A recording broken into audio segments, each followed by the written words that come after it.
You think it's plus EV getting in a draft with ship chasers, these disgusting piss boys drafting wide receivers. Well, what if you layered on a drunk birthday boy host? Well, that's what you're getting tonight. And our special guest, Chess Liam, the defending champ on Underdog.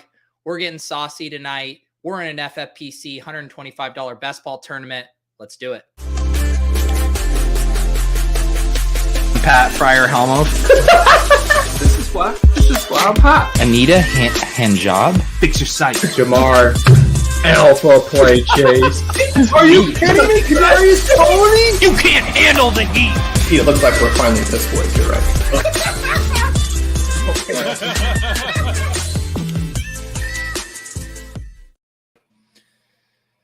I tried to be coy. I was like, 10 minutes before, there was one person in the sit and go. I was like, I'll register us. And then once we go live, we can promote it, get it filled, chat a little bit.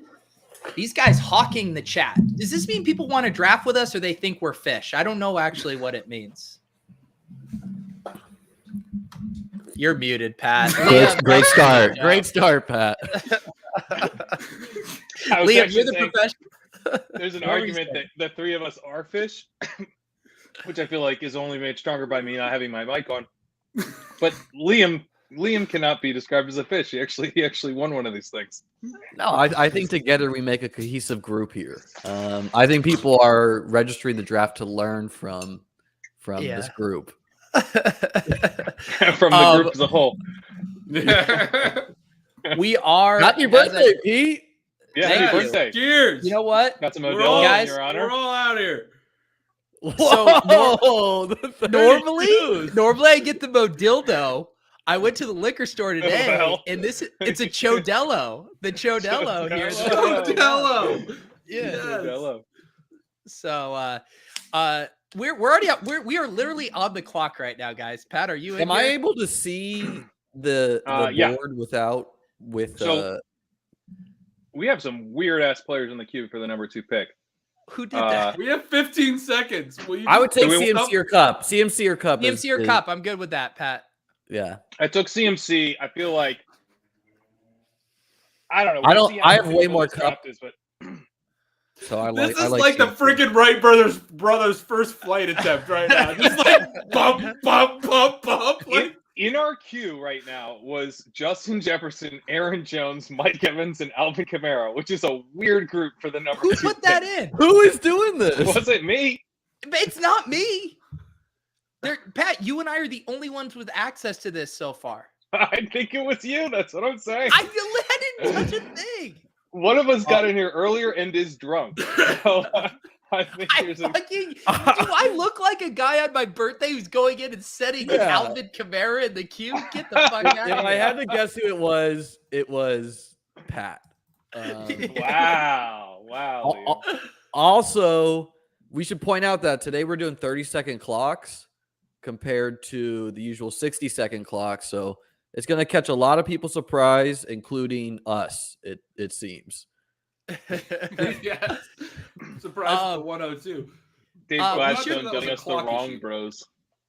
Casey says we're letting people without YouTube channels on the show now. Au contraire, my friend. Liam finally figured out how to create a live stream. What he didn't figure out is you can just do one live stream. You don't have to do 9 of them in a row. Well, yeah, I mean, we'll see how tomorrow goes, but what do you guys, I got the ring light. Is it, am I looking good? What do we think? Good. It's fine. It's fine. I knew Pete. So am I able to see the draft board on my end or is it only through Are you not shared? looking at the screen share where the draft board is No, presented? I see that. Okay. I'm just wondering like if you're able to access it. You're wondering if you could override Pat? Yeah, I'm not trying to override anything. I'm here to go with the flow. What have you guys been, because this is, I did like 1 or 2 FFPC best balls last year. How different are you approaching these than, say Underdog is really with like the tight end position? Like, are you taking some like 5 tight end teams or something like that since you only have to play 2 wideouts, or what do you guys usually think about that? Like, do you need an elite tight end to win these? I mean, That we don't think about presupposes that we've thought through any strategy. Yeah. We have not thought about that. 5 tight ends? No. I don't think. Yeah, I think you can go. It's definitely the case where, like, if you already have a good tight end, like, you still want to be looking for that upside tight ends. Where, like, normally if you have like a Kittle or something, you're not like that interested in, the Goddard tier that runs, I don't know, like another 8 tight ends deep. And then I think you probably do want to tack on a third in most of those builds. But we've done 2 tight end builds with an elite tight end here. Gretch, how are you doing? Hmm? Said, how are you doing, Gretch? I'm good. I'm just realizing last week somebody said that it seemed like Pat and I had the same shirt on, and now mine and your shirts are like eerily very similar colors. Like, Yeah. I can't get away from just being. Mine's not striped like yours, but they're just. I mean, it's like I thought this would be a different color. They couldn't be matched this week. It's like I had 2 buddies in high school that had the same shirt, and they agreed on days. Like, one had it Monday, Wednesday, Friday, and the other had it Tuesday, Thursday. And it was like, you can't, just to make sure that they never showed up to school wearing the same shirt. Well, I feel like I got 2 little girls. They're at that age where, like, when they go to birthday parties, they want to sit by the birthday kid and everything. So I matched the birthday boy, so I feel pretty cool. I'm the cool kid today. I'm the closest color wise to the birthday boy. How old are your kids? 11 and 6, man. I'm bummed. I'm gonna miss the stream tomorrow, but my 11-year-old is graduating 5th grade, and she's giving a speech. One of 2 kids in her class giving a speech. Wow! Tomorrow, we were just practicing it before the show. She's pretty nervous, but we've gone through it a bunch. She's nervous, but she's very confident. She's a trooper. I think she's gonna crush it. Have you given chess a shot with them?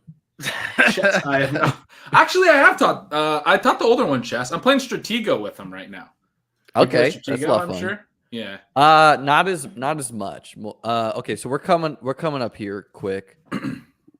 Yeah, I also want to just say Liam is in the private chat advocating for like an 8th round player right now. So I don't know what the fuck's going on. I'm just saying. Is there a way we can see the players left on our end? What? That is one of the worst player takes I think. I know you're not. I know you're not about this that, player, Pat. So I wanted to just talk about it with you later. All right, so we're on the clock. Who's left? Here's the thing. AJ Brown, Jared, Devontae, Tyreek, AJ Brown, Higgins. Ooh, Devontae's gone. Oh, Devontae. I like 20 AJ seconds. Brown of that group. Let's go, AJ Brown. I want to see who's available, but that's what I'm wondering. Tyreek. Here's the thing, guys. I can add one more of you to this team. So Gretch or Liam, who wants to be added to it? Add Liam. It's Liam's show. I've like grinded like 300 drafts, so let me see. Let me see these players. Can you open up the stream with like, I've only done like 1 draft on FFPC. But that's an argument for me being able to see it. Year. You should know who the F is available at every spot.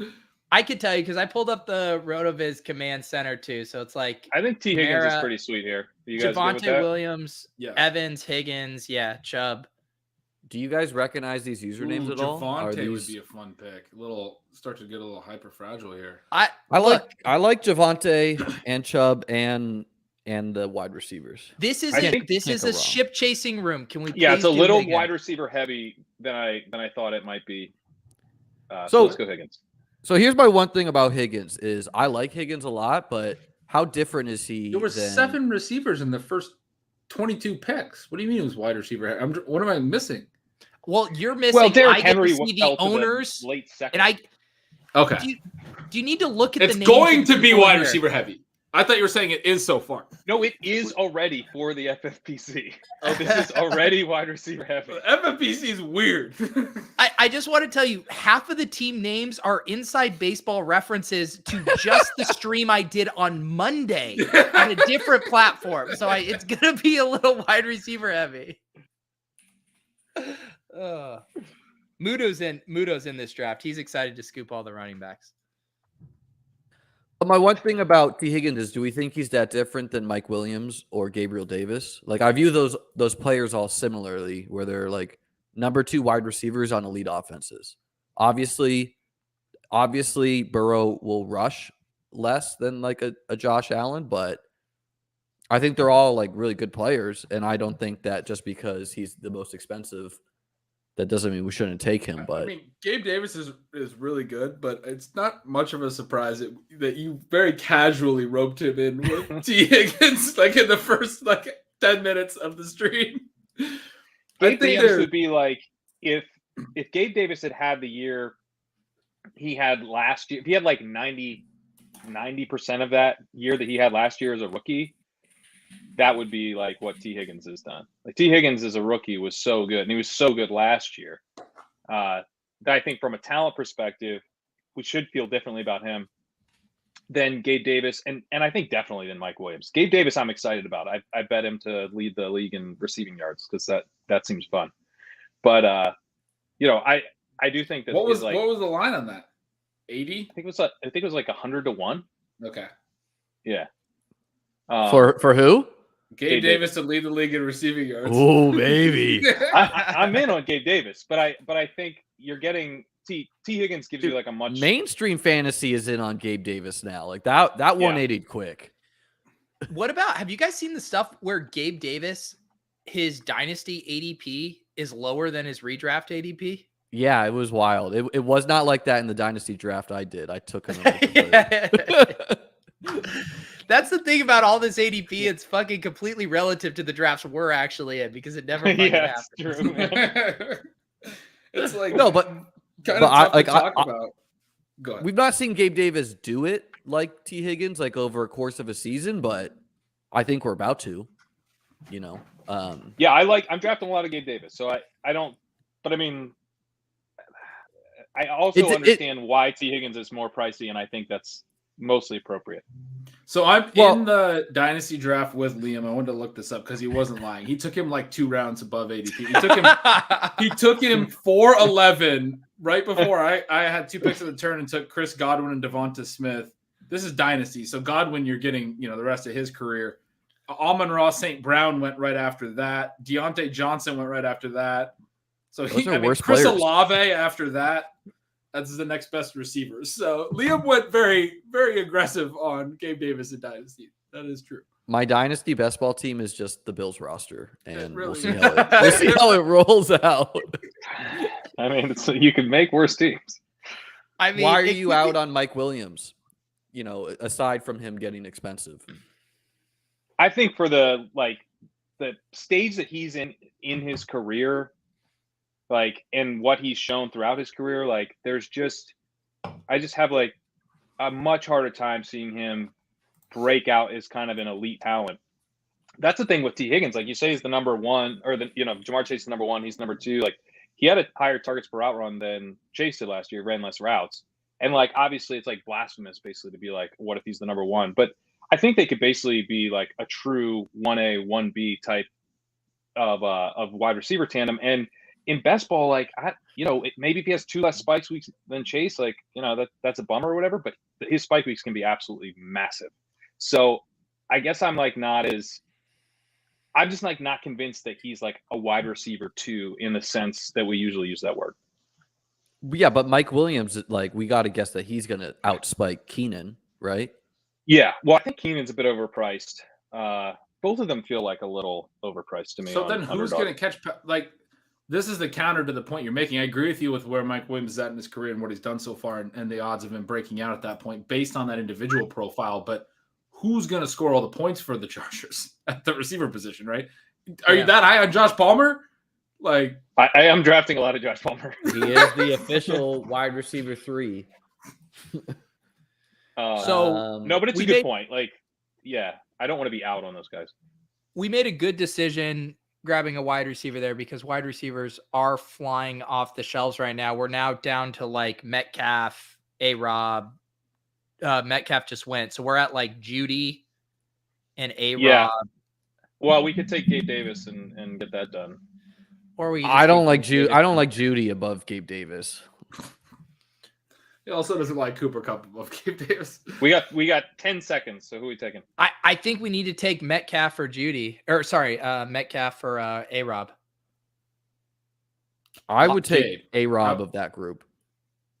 Don't take A-Rob. I mean, Ben, toss someone out. I think Gabe Davis is fine. Davis. Gabe Davis. I like it. I like it. We got this. You like it. All right, we got Pick is in. So we got to figure this out. Are we going wide out, or are we going to take our second running back? Should we take like a Cam Akers? We could also grab Hawk here. Get the tight end done. Yeah. I'm not. I don't love Hawk. I do like. I heard Sean have the take. I don't know if it was with you, Ben, on bananas or on OT, but just saying like, get your Hawk exposure on Underdog where you can get him at like pick 90. Versus we could do Akers or Dobbins here. Dobbins is the. Are you guys worried about this Dobbins stuff? I like Allen Robinson. He goes. He's a love on this site. I also like. What is there to like about Allen Robinson at 502? Like, there's almost nothing about that price that I can understand. He goes in like the fourth a lot. But that's not that's important here. I mean, I'm with Liam on Robinson. I mean, if we want a wide receiver, do you want to just pull the trigger on Bateman? Dobbins in the fifth? We're gonna pass up. Have you not seen the injury stuff with Dobbins? Like, he might not be ready. And I love Dobbins, but I'm starting to get spooked.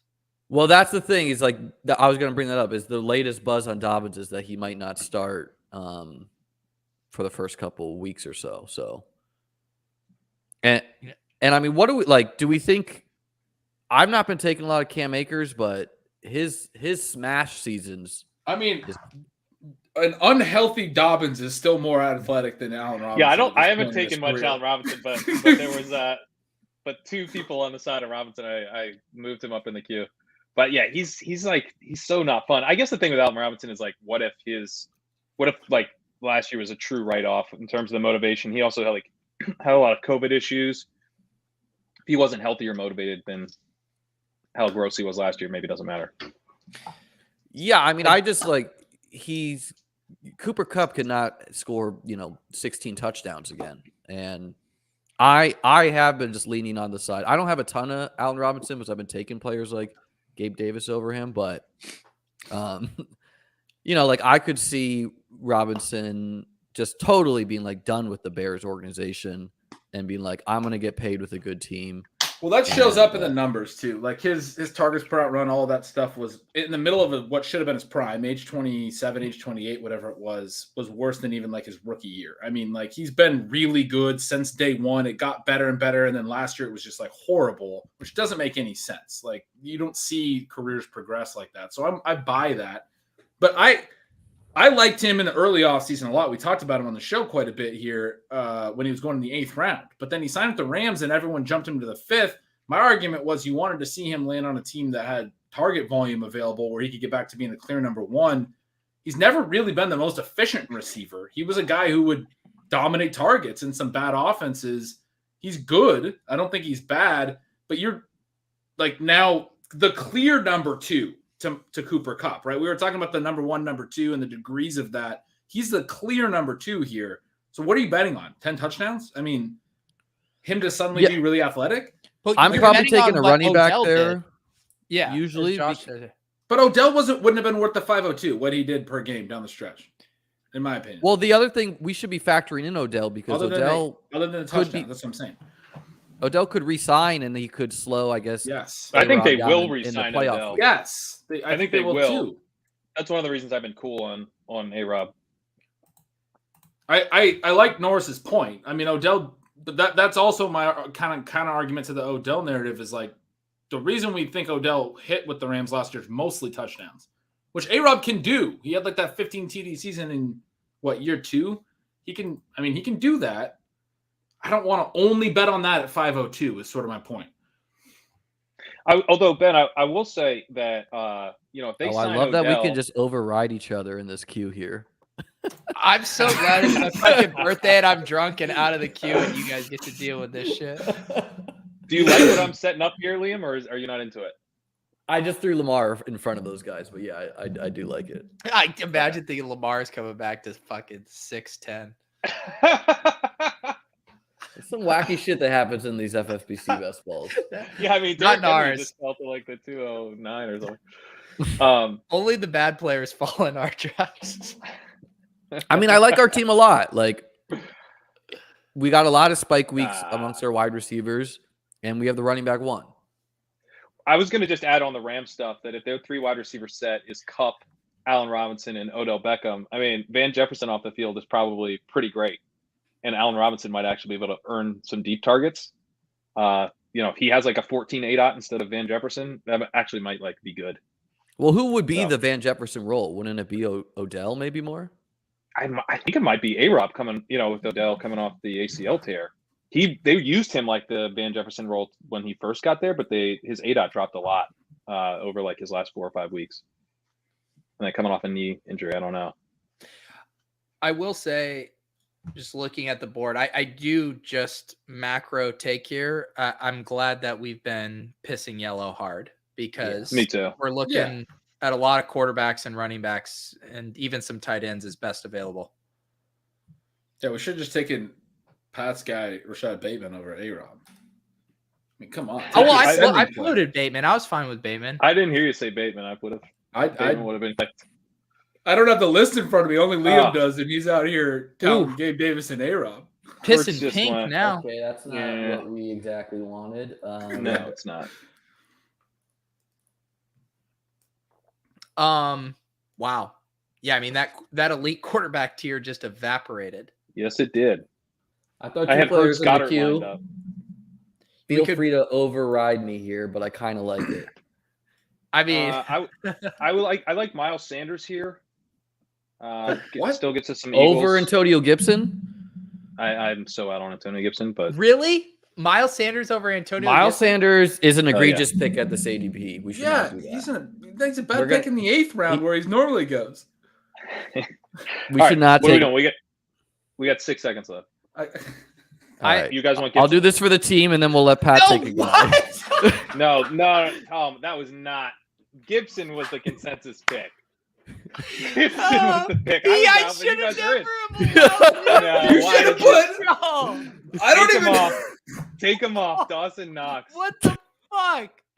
This guy, I need to remove him from the stream for a sec. Literally at 9:17 p.m. This is over 20 minutes ago, or I can't do math, whatever. He said Knox is the upside tight end. He's young George Kittle.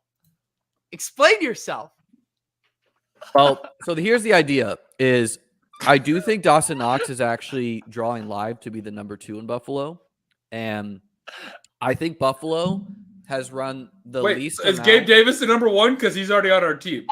Gibson's gone. Well, no. So the idea is that the idea is that we've secured the Bills. We're on the clock, 2-3. guys. Wait, we have 20 just seconds. Save your Bills soliloquy for a fucking hot sec. Is there a good receiver available? Devonta Drake Smith, London? we could do. Drake London or Devonta Smith? I want Devonta Smith or those rookies over any of the running backs. Drake. Let's take Drake London. Yes, let's do that. I like Devontae or Drake. Yeah, Or Drake Devontae. gives Devontae gives us correlation. You guys don't want it? AJ Brown. Who gives us correlation? Devontae would give us a double stack with AJ. I took Drake because that's even. An unstacked double. I mean, Yeah, we could have got. I don't think I like that correlation. I'm with Pete. Okay. It's kind of a run heavy team. I'm drafting a we're betting shitload of unstacked doubles. Well, it can be good, but that was something we talked about last week or a couple weeks ago or whenever with Leone, where I think that's an example of one where the bet on AJ Brown in the second round is that he comes in and he's the elite number 1 immediately, and Devonta Smith is kind of a backseater. I don't mind for best ball betting on the offense. Sure. And just securing it down. But do we care for my Knox take, or should we just bury it? No, hang on. Here you go. You want the Knox take? Give the fucking Knox take. Here is the take. The Bills have run the least amount of 2 tight end sets in the league historically. They brought in OJ Howard, so I think the signal is there for them to run a lot more 2 tight end sets this year. What that means is that's going to take a Crowder off the field, and that's going to bump up the target share to Diggs, Davis, and Knox. I think Knox athletically comps to George Kittle if you look up their RAS profiles. And I mean, obviously he ran extremely efficient last year. He also broke his fucking hand and came back in 2 weeks and continued to score touchdowns in an offense we know is going to be good. So Do I think he's going to get 100 targets? No. But there's scenarios where he is the number 2 in the Bills offense. So, like, we're just saying, all right, we get a tight end slot, where we have to fill a tight end. And do we really want to throw in Dusty Zach Ertz there? Like, I Hang like on. Zach Ertz, but not Liam, over. let me just punch up your monologue here. Remind the people that FFPC is, in fact, tight end premium. Oh, FFPC tight end premium, by the way. That's 1.5 points per reception. All right, Pat, why are you against Knox? Because I've heard it before. He's just been like incredibly inefficient his entire career, including last year. Derek Brown sucked. And like I've also been I'm like the guy who wasn't in on Mike Gesicki. Like I've never been on Mike Gesicki because to me, like the athleticism is like it gets you in the door. Which quarterback did he play with? No, I know, but it's like the he's so athletic, he's a pure receiver, is like, yeah, great. I mean, like that sounds good. Are you good though? And like that part, people seem to be like way less interested in than I tend to be. So the are they good thing I think leans towards Knox because he was a quarterback, right? So he's been playing tight end for 3 years. We know it's the slowest position to transfer to the NFL. That's true. He's coming in his third, fourth year now. And I think that tight end rankings are historically very inefficient where you should be targeting the tight ends in good offenses, period, because you need the touchdowns. So someone like a TJ Hawkinson, I would book Knox to outscore. A, he has like less target competition. B, he plays on an offense that we know is going to score more passing touchdowns. I mean, I'll take that. $100. Are you going to get? You want to book it? Sure, let's book it. Yeah, I mean, I will gladly take that. We do the StreamYard handshake. Reach do down there. do we assume go up, like if go up, Liam? Up. If one of the players gotta gets go hurt in up. week 1, is it like minimum games Liam, played? you got to or is reach it- your hand up. Yeah. We can set reasonable parameters for sure. We can set minimum minimum games played. 6 games played, something whatever. Say points per game if you want. I'll take that. All right. I'm not writing that shit down. I hope you guys do. Yeah, we're probably gonna forget it. We'll remember. Yeah, The one. Just we follow doing up in Discord. That's what I did with Leone and my Darren Waller. I write down all my bets with Spags because he always gets it in bad with me. That's my first one this year. My one big one last year on stream with a guest was Leone, DJ Moore versus Amari, and I went on the record that I won that sucker. Well, Leone likes old people, and Dawson Knox is not old. Also, he's like boys with Josh Allen, which we should not underweight that in the NFL. Christian Kirk, I had a lot of him. Good friends with Kyler Murray. This is the point I'm actually making when I say kitchen. Liam, you need to look in your future and know what happens when you tie your fantasy personal brand to a single team. It's great when they're rolling. The Bills have rolled. Kitchen will remind you it was great when the This Titans is my golden rolled. era, Pete. But when the wheels come off and you're still counting Austin Hooper and Nick Westbrook and Kide, it could get dirty. Yeah, this is your Dehember, Liam. This is your Dehember. All right, we're up next. Thoughts on Stafford completes the A-Rob stack. I like Stafford. All right, I like some other guys: CEH, Ken Walker, Kareem Hunt, Damian Harris, Cordell Patterson, Devin Singletary, James Cook, Carr Lance. If we're not onslaughting the Bills on Chess Liam night, I mean, what the fuck are we even doing? Yeah. All right, let's grab Stafford, and then we can take one of the Bills running backs. I also like doing something else that we'll see what this guy does. Okay, Ooh, but Stafford here? Yes. I don't think Pat would just quit the show forever if we made him take CEH now. Jared McKinnon side. It's an ADP value after a news event. Was that the Leone show? That we Yeah, it was the Leone show. Just a delightful. What a delightful show. You know what? I like thinking about that show. I'm on Team Liam in the private chat. I kind of like this too. I like it. Liam passing on a Bills guy. I love it. Thank you, Stephanie. Let the record show Leone made us make a suboptimal pick. Even though I believe I was Not on for the the record first saying time. CH was fine. Yeah, you guys loved it. I was the only one. Oh, I was beaten hard to that CH pick. Is CH about to drop like 2 rounds with There it is. All right, Liam, make your Nice. case for your pick. Yeah, Trey Lance and be done. You know, like we don't. Who cares if we don't have a pass catcher? We can throw Danny Gray late if we really need it. That's He's right. he's gonna rush and be good. I'm a big fan. I like being done with the onesie positions, at least one of them, pretty early, and just we're gonna go volume at running back probably. Are we Need to done go at volume tight at end? tight end with No, we're not done at tight end. No. I said at least Knox is all one you of them. need. We're gonna need All at least Knox, 3 more baby. tight ends. This is the 5 tight end strategy when you take Dawson Knox this early. I will say, Well, hey, I mean, I you am take some other tempted. high upside swings like a Kui Boom, like it's looking up. I I saw don't some. hate I saw some beat writer DMs that were not bullish on Akua Bonham. Yeah, I saw those too. Yeah. Willis had you pegged. Willis, Wow. you must do a lot of studying of my screenshot. I will grant to Liam that Knox definitely has the single week upside that is really, I mean, Yeah. not a ton of guys have, and is very advantageous in best ball if you pair him well. And You're paying too. for that, So I though. kind of get where you're going here. Well, and if we think a tight end's going to be a top 3 tight end next year, it's not going to be Zach Ertz. It's not going to be Dallas No, I Goedert. agree. Dallas Goedert was really, really good last year. He was like He's the got to number one guy really in the beat offense. out AJ Brown and Devontae Smith for a quarterback that's I going think to he has throw to beat for out like Devonta Smith. I don't think he has to beat out AJ Brown because the system utilizes the tight end, and I don't just mean like what we saw last year, but they use the tight end in Indianapolis. This whole system, it's the Andy Reid tree. They utilize the tight end in the passing game. Goddard's also just like really fucking good.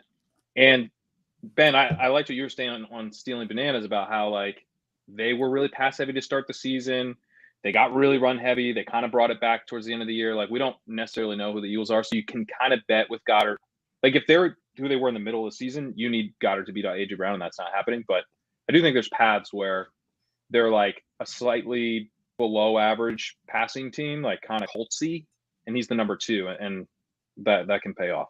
Well, let's look at some 2v2s here for like a direct comparison. Would you rather have Dawson Knox and Trey Lance or Irv Smith and Elijah Moore? Dawson Knox and Trey Lance for sure. Period. Right? So you got to look Yeah. at how the draft reacts after your picks too, right? Like, and it dries up at tight end. But I that's also not think- even at 2v2. They're different positions. Like what? Well, you're looking at the tight end plus who you got in the other round. So Kyler Murray and Zach Ertz, okay, that's good correlation. I mean, you got to say Adam Thielen, right? Like Elijah Moore went before that. Yeah, but he went in the 6th, and All right. I was looking at the 6th. You're and the our 9th. guest. I'll allow it. No, I mean if anything, Liam's kind of like being generous because Garrett Wilson at 9/11 9-11 in this room after Sky Moore. Like what is happening with him? Garrett Wilson always goes after Sky Moore. Chris Olave went 903. Wait, Sky Moore went? Sky Moore. It's taking forever. He Do it. is so over it. Can't Do it, even Pete. bring himself to do it on the Do you want to know birthday. so I'm working on my next video with Michael Dubner and Sky Moore. 2 Y's. Sky Moore. stop it. He's so drunk. I'm not letting you roll this clip. The clip, we cannot train the audience to think they get the clip when other people take him. That is a big no-no. Oh, Pat's running it. I'm running it. It's Pat- so Pat asked for the login to StreamYard. I didn't know why, and now I know why. It's just to run the clip, yeah. We're gonna Skymore blue balls you guys tonight. Anyways, I was saying, and Dubner was like, we should use Sky Moore as a supporting example for this section. I was like, I am fucking done pumping Sky Moore. He is not going in this video. So Sky Moore has been stricken from the video.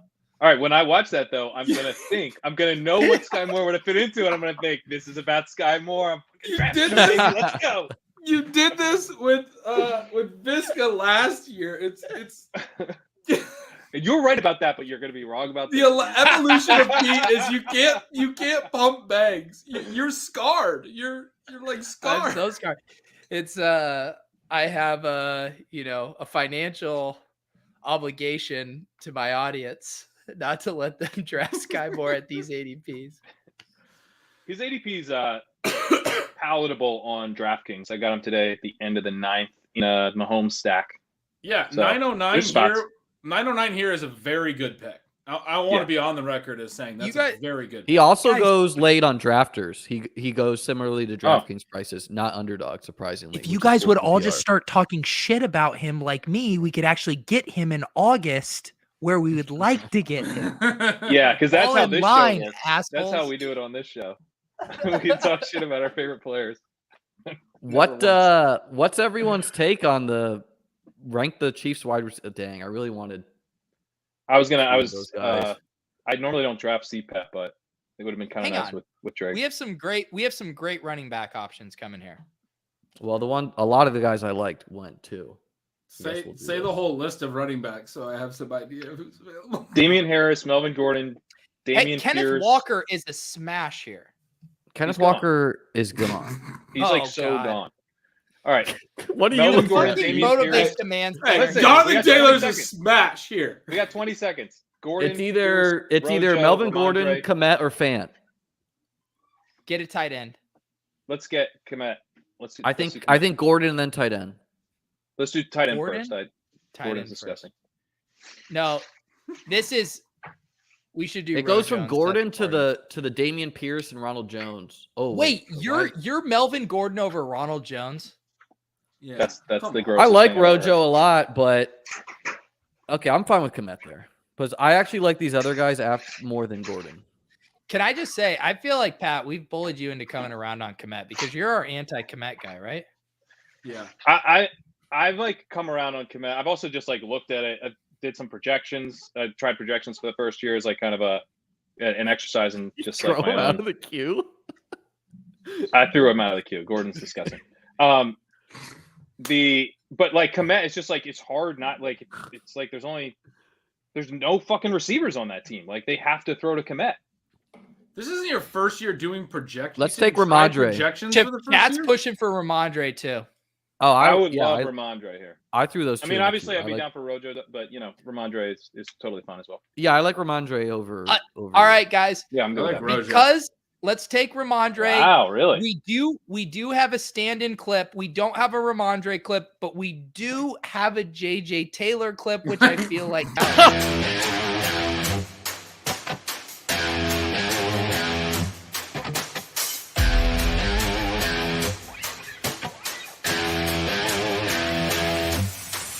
The 1 yard line. Tate will take the snap, hand off Taylor, and he's into the end zone. Touchdown, Arizona.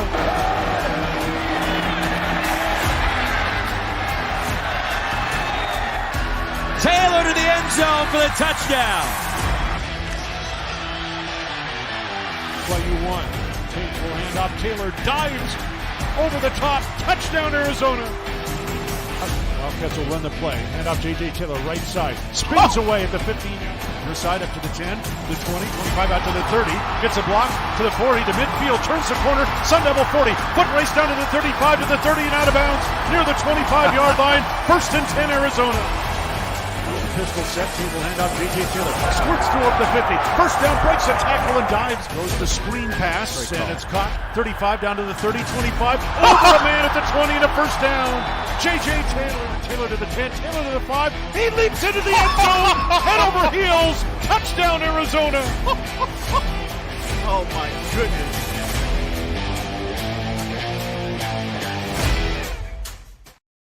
How old is that, and why do you have that? The chat. First of all, let me say, you guys were. I did not think I was going to be able to make it through the whole clip. I was about to rug it, but you guys giving me the live commentary got us through. Pat, Yeah. what is the backstory of the JJ Taylor clip? I I The forgot. JJ We Taylor drafted clip. JJ Taylor one time. You looked up a clip, played No, it, we and then didn't. it's We been never there ever drafted since. him.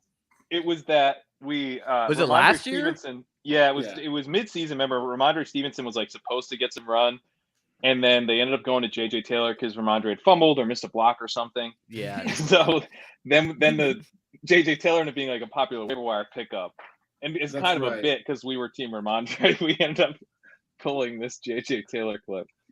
It's not really a clip so much as an Well, entire it's highlight It's reel. so fucking long. Like, do a It's lap a when minute. that comes on. You got I so just much wanted- time. I didn't make that clip. It was live on a show. I went to YouTube, did YouTube to MP4 Ripper, downloaded it, uploaded it, and it's been in the system. So when Ever that since. started, I was like, all right, it'd be kind of funny, build off this bit. I could run downstairs, like get some Cheez-Its or something and be walking back in when it finally comes back. And I was like, no, it's not. Like, it took me a while to figure that out. And I was like, no, it's not that long. I'll miss it. I'll miss the window after like 30 seconds. And then I sat here and watched another minute of the clip, and I definitely had time to go get my Cheez-Its and do my thing. So fucking long. Well, the It's so point long. is, and we've already established, we need more clips in the hopper. And Pat, be honest, have you started storyboarding your Greg Dulcich clip? Storyboarding He's would gonna- be aggressive, but I have gone into that that program that you told me about, the video or whatever, video. And I Just and have I Big Peacock do it. and I downloaded. I took in the highlight video that I like, and I started. I guess I a very very kind of beginning of the storyboarding of the Dulcich clip, but I've done more than I think you thought I had. It does sound like more than I thought you had.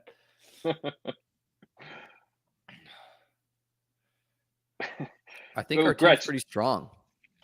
Liam I is kinda just like our team, talking to himself in the private chat. I just noticed. I thought there was a conversation. I just happening, can't. and I it's can't just- give up the EV. Super Oh, focused on yeah. the draft.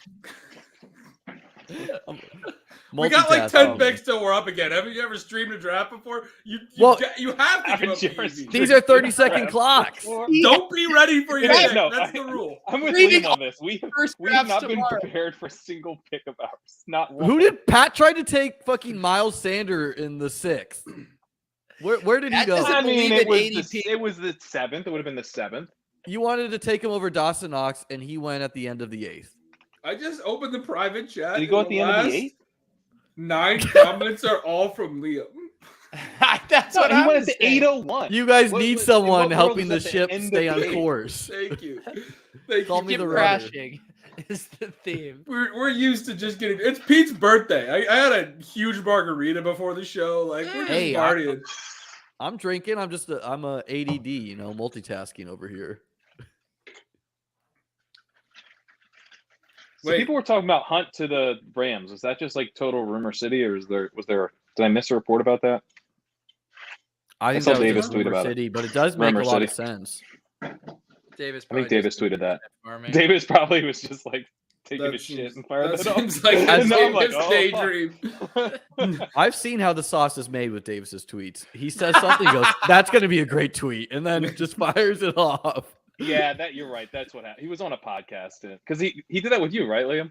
Yeah, he's like, "Oh, I'm going to tweet this right now," and then we got all that. That was the news Alberto about one. Okoye Boonham. Yeah, it was the Dulcich is a false flag operation one. Is That that is how guy? it happens with tweets. What do we like, think about these beat reporters? Like, do you guys know the ones to trust and the ones not to, or?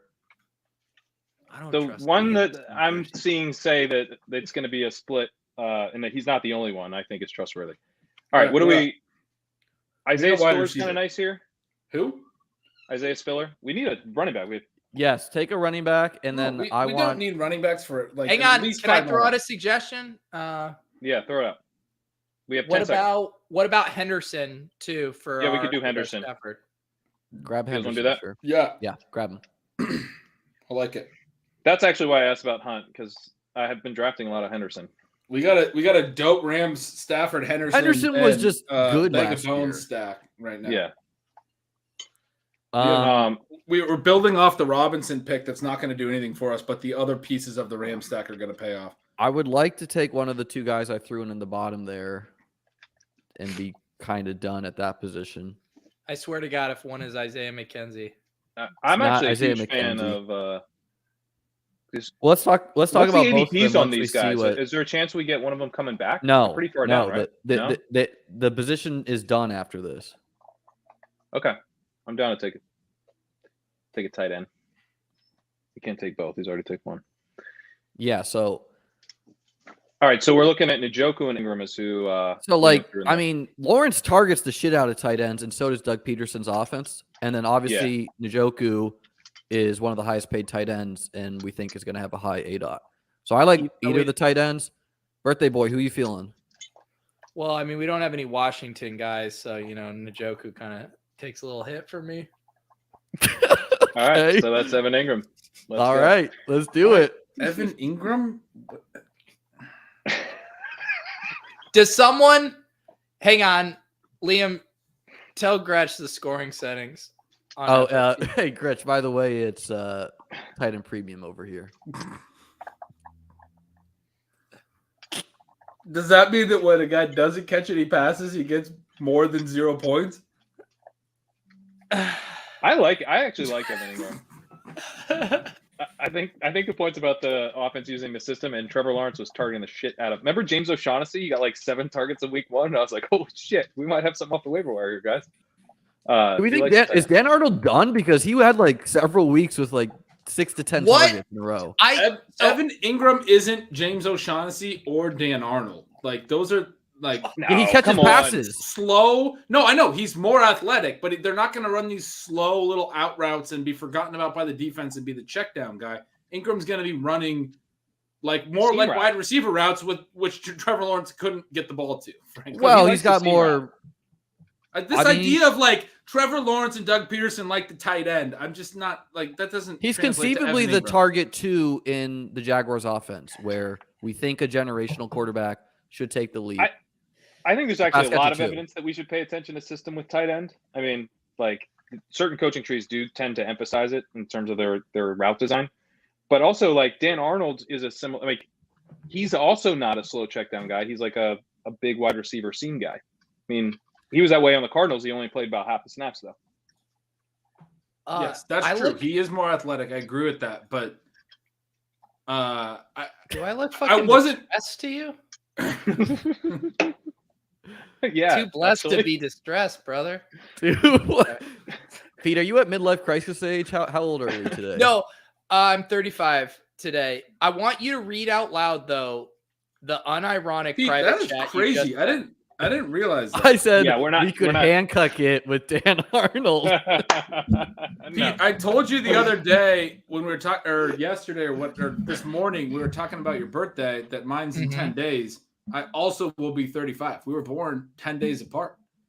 Wow, bro. You're 10 days older than me. I could like be your dad, dude.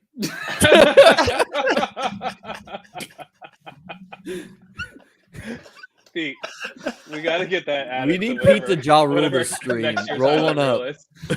That was an incredible moment. That was like a fucking dad, dude. Blue Steel moment. I do think it was smart to take one of the tight ends there because it goes from Evan Ingram and David Njoku to like Logan Thomas, Hayden Hurst, Austin Hooper. Got tight end. Yeah, Austin Hooper's the new Ferk daddy in a bad way. I mean, anytime you can overdraft Dawson Knox in the 6th round, you got to make sure to get your third tight end in the round 13. That's what I always say personally. Gretch, I don't know if you know the scoring settings here, but it's 1.5 points per reception for the tight ends. All right, Josh Norris, Evan Ingram pitch that we need. Wind in our sails. Doug Peterson, Super Bowl season. Trey Burton had an ADOT of 10.5, in line just 3%. Ertz at 8.1. Both played in the slot at least 40% of the time. I'm too drunk to decipher how this is an Evan Ingram pitch, but I like how it's. No, it's a good point to the point that I was making where like Evan Ingram's not Ertz, but he's more like a Trey Burton, and they both were in the slot. I mean, I think that's the point he's making, and it's a fair enough point. And to add to that point, then Wright goes to Indianapolis and he brings in Trey Burton, and they're running this offense has that, I think, in it. It wasn't just like I had a lot of Trey Burton 2 years ago. But there's also a question of whether Evan Ingram's actually good, right? So there's this other layer that I'm obviously baking in here.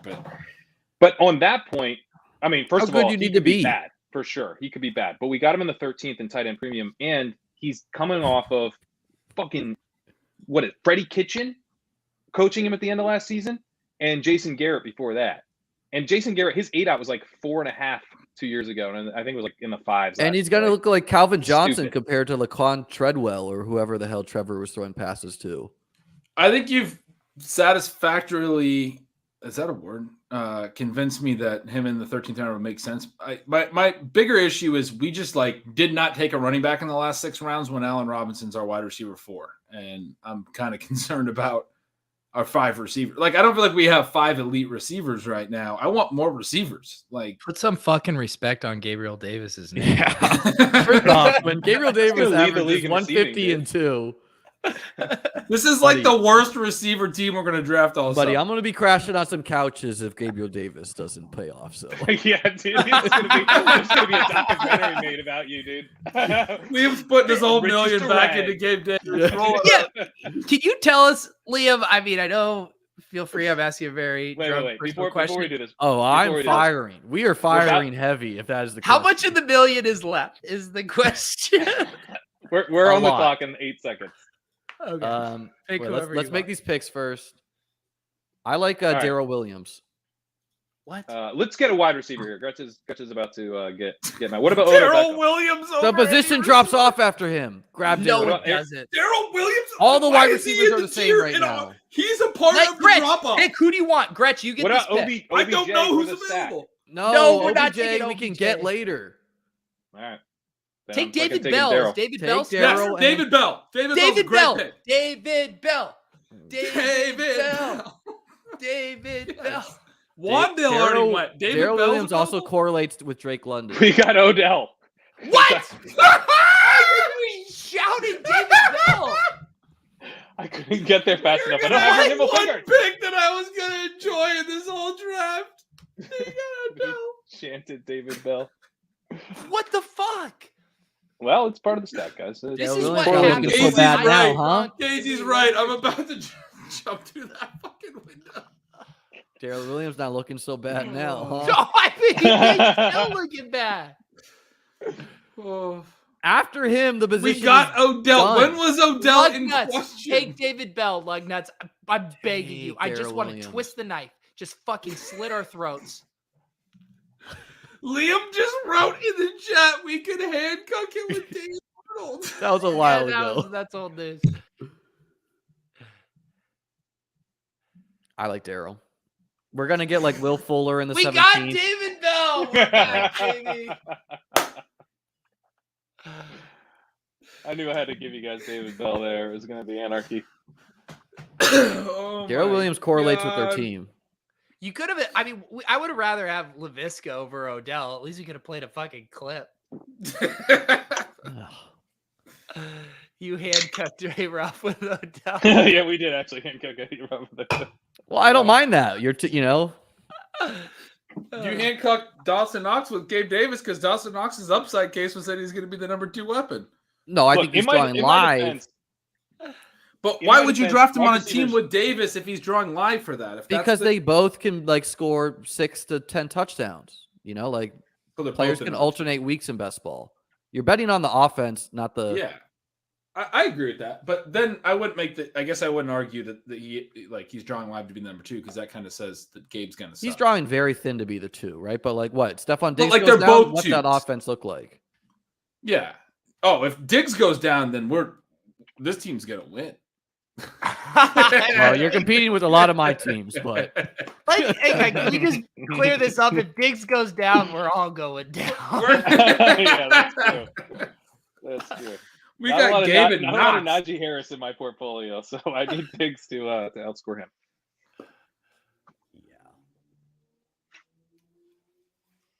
Taysom Hill, pretty good pick there. I like it less on tight end premium though.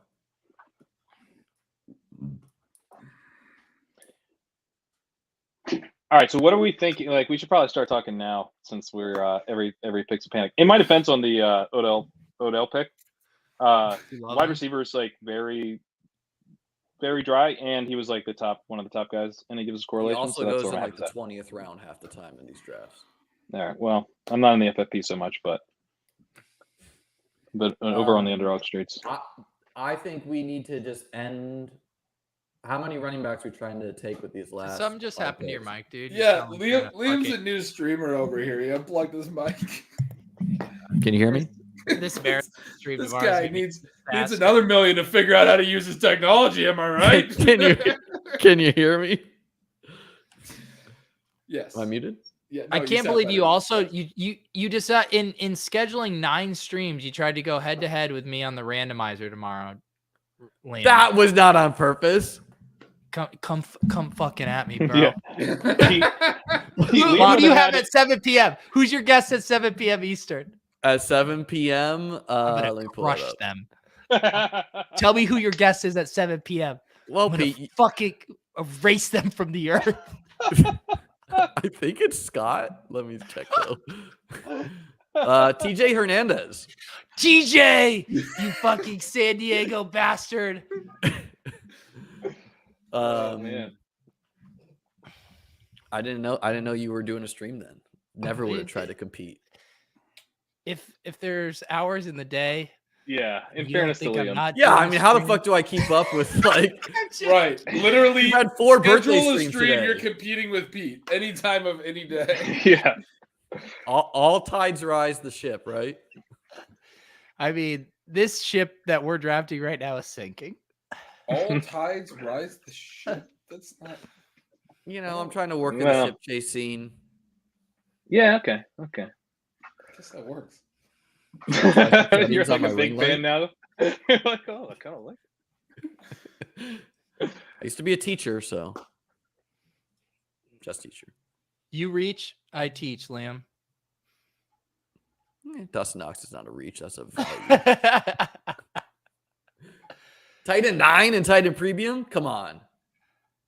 So we should probably get, 2 more running backs and 2 more 4. wide receivers, 3 more wide receivers? We don't need that many wide receivers on this team. Well, you're on the wrong stream here, buddy. Yeah, fucking read No, the look, room, look, asshole. I like it. But Well, and a lot Okay, but of we have our wide C-Mac. receivers. you're thinking this should still be 6 even with C-Mac? Because we took Rhamondre so late? I think we need. It's some not more ideal guys. that you sit here laughing at the strategy idea. I'll tell you who we should take. $1 million last year. We should What take about John Mostert? Mechie to correlate with Evan Ingram in week 17. I'm actually fine with We that. should, Brian Robinson correlates with David Bell. Why Okay. not both? Where is Brian Robinson? Okay. You guys prefer Robinson to Mostert? I think I've do. not been taking a lot of Raheem, but everyone's drawing live in that backfield. I think. Yeah, that's I'd like taking Raheem and Michelle. I'd take Chase as well. Chase Edmonds. I think Myles Gaskin even is. I'm not ready to bury him. I have not seen his name come up in a BBM draft. He catches passes. Should we take James Robinson for the late season hammer, What? or I do think we need should points? take Mechie. I don't think he's I'm down for coming back. Mechie. The Achilles. I don't think you come back in our late season hammer from a December Achilles tear. Personally, Do I'm you down think for Mechie Mechie's if you better guys are. than Nico? I like both the Texans guys. I think I'm Mechie over Nico. Where are you guys?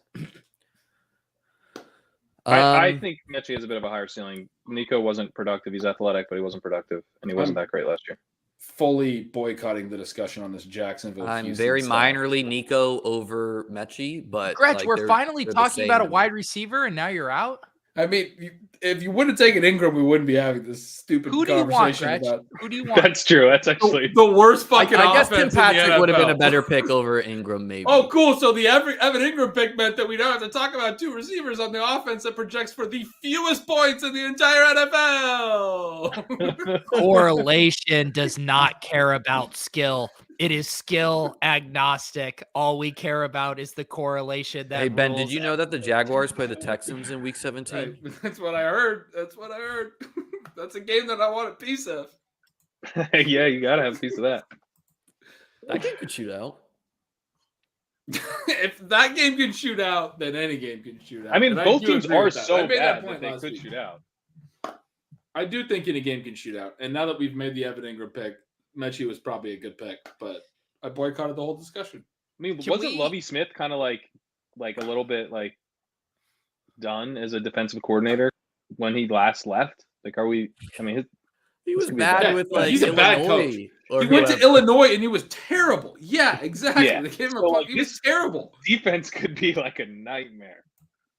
Well, it's the whole team. I mean, there's like an organizational thing when if you don't know how to run the ship, then you don't know how to run the ship.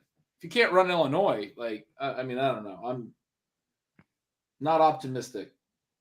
Well, but I mean, if the defenses are bad enough, maybe Trevor can cook up a little shootout for us. All I'm saying is if you needed another reason not to take Evan Ingram from this stream to take away, dear listener, the fact that you might have to consider a Houston Texan in the 17th round is the reason. I will say to that point, I have used an Ingram selection, I believe a Travis Etienne, then an Ingram selection to get me on a Davis Mills backdoor stack with Mechie. So it is true. It's a gateway Pure drug. sex right there. Pure It's a sex. gateway drug. But Gretch, what we're trying to say is the thesis of the Evan Ingram pick is that you can take John Mechie 4 rounds later.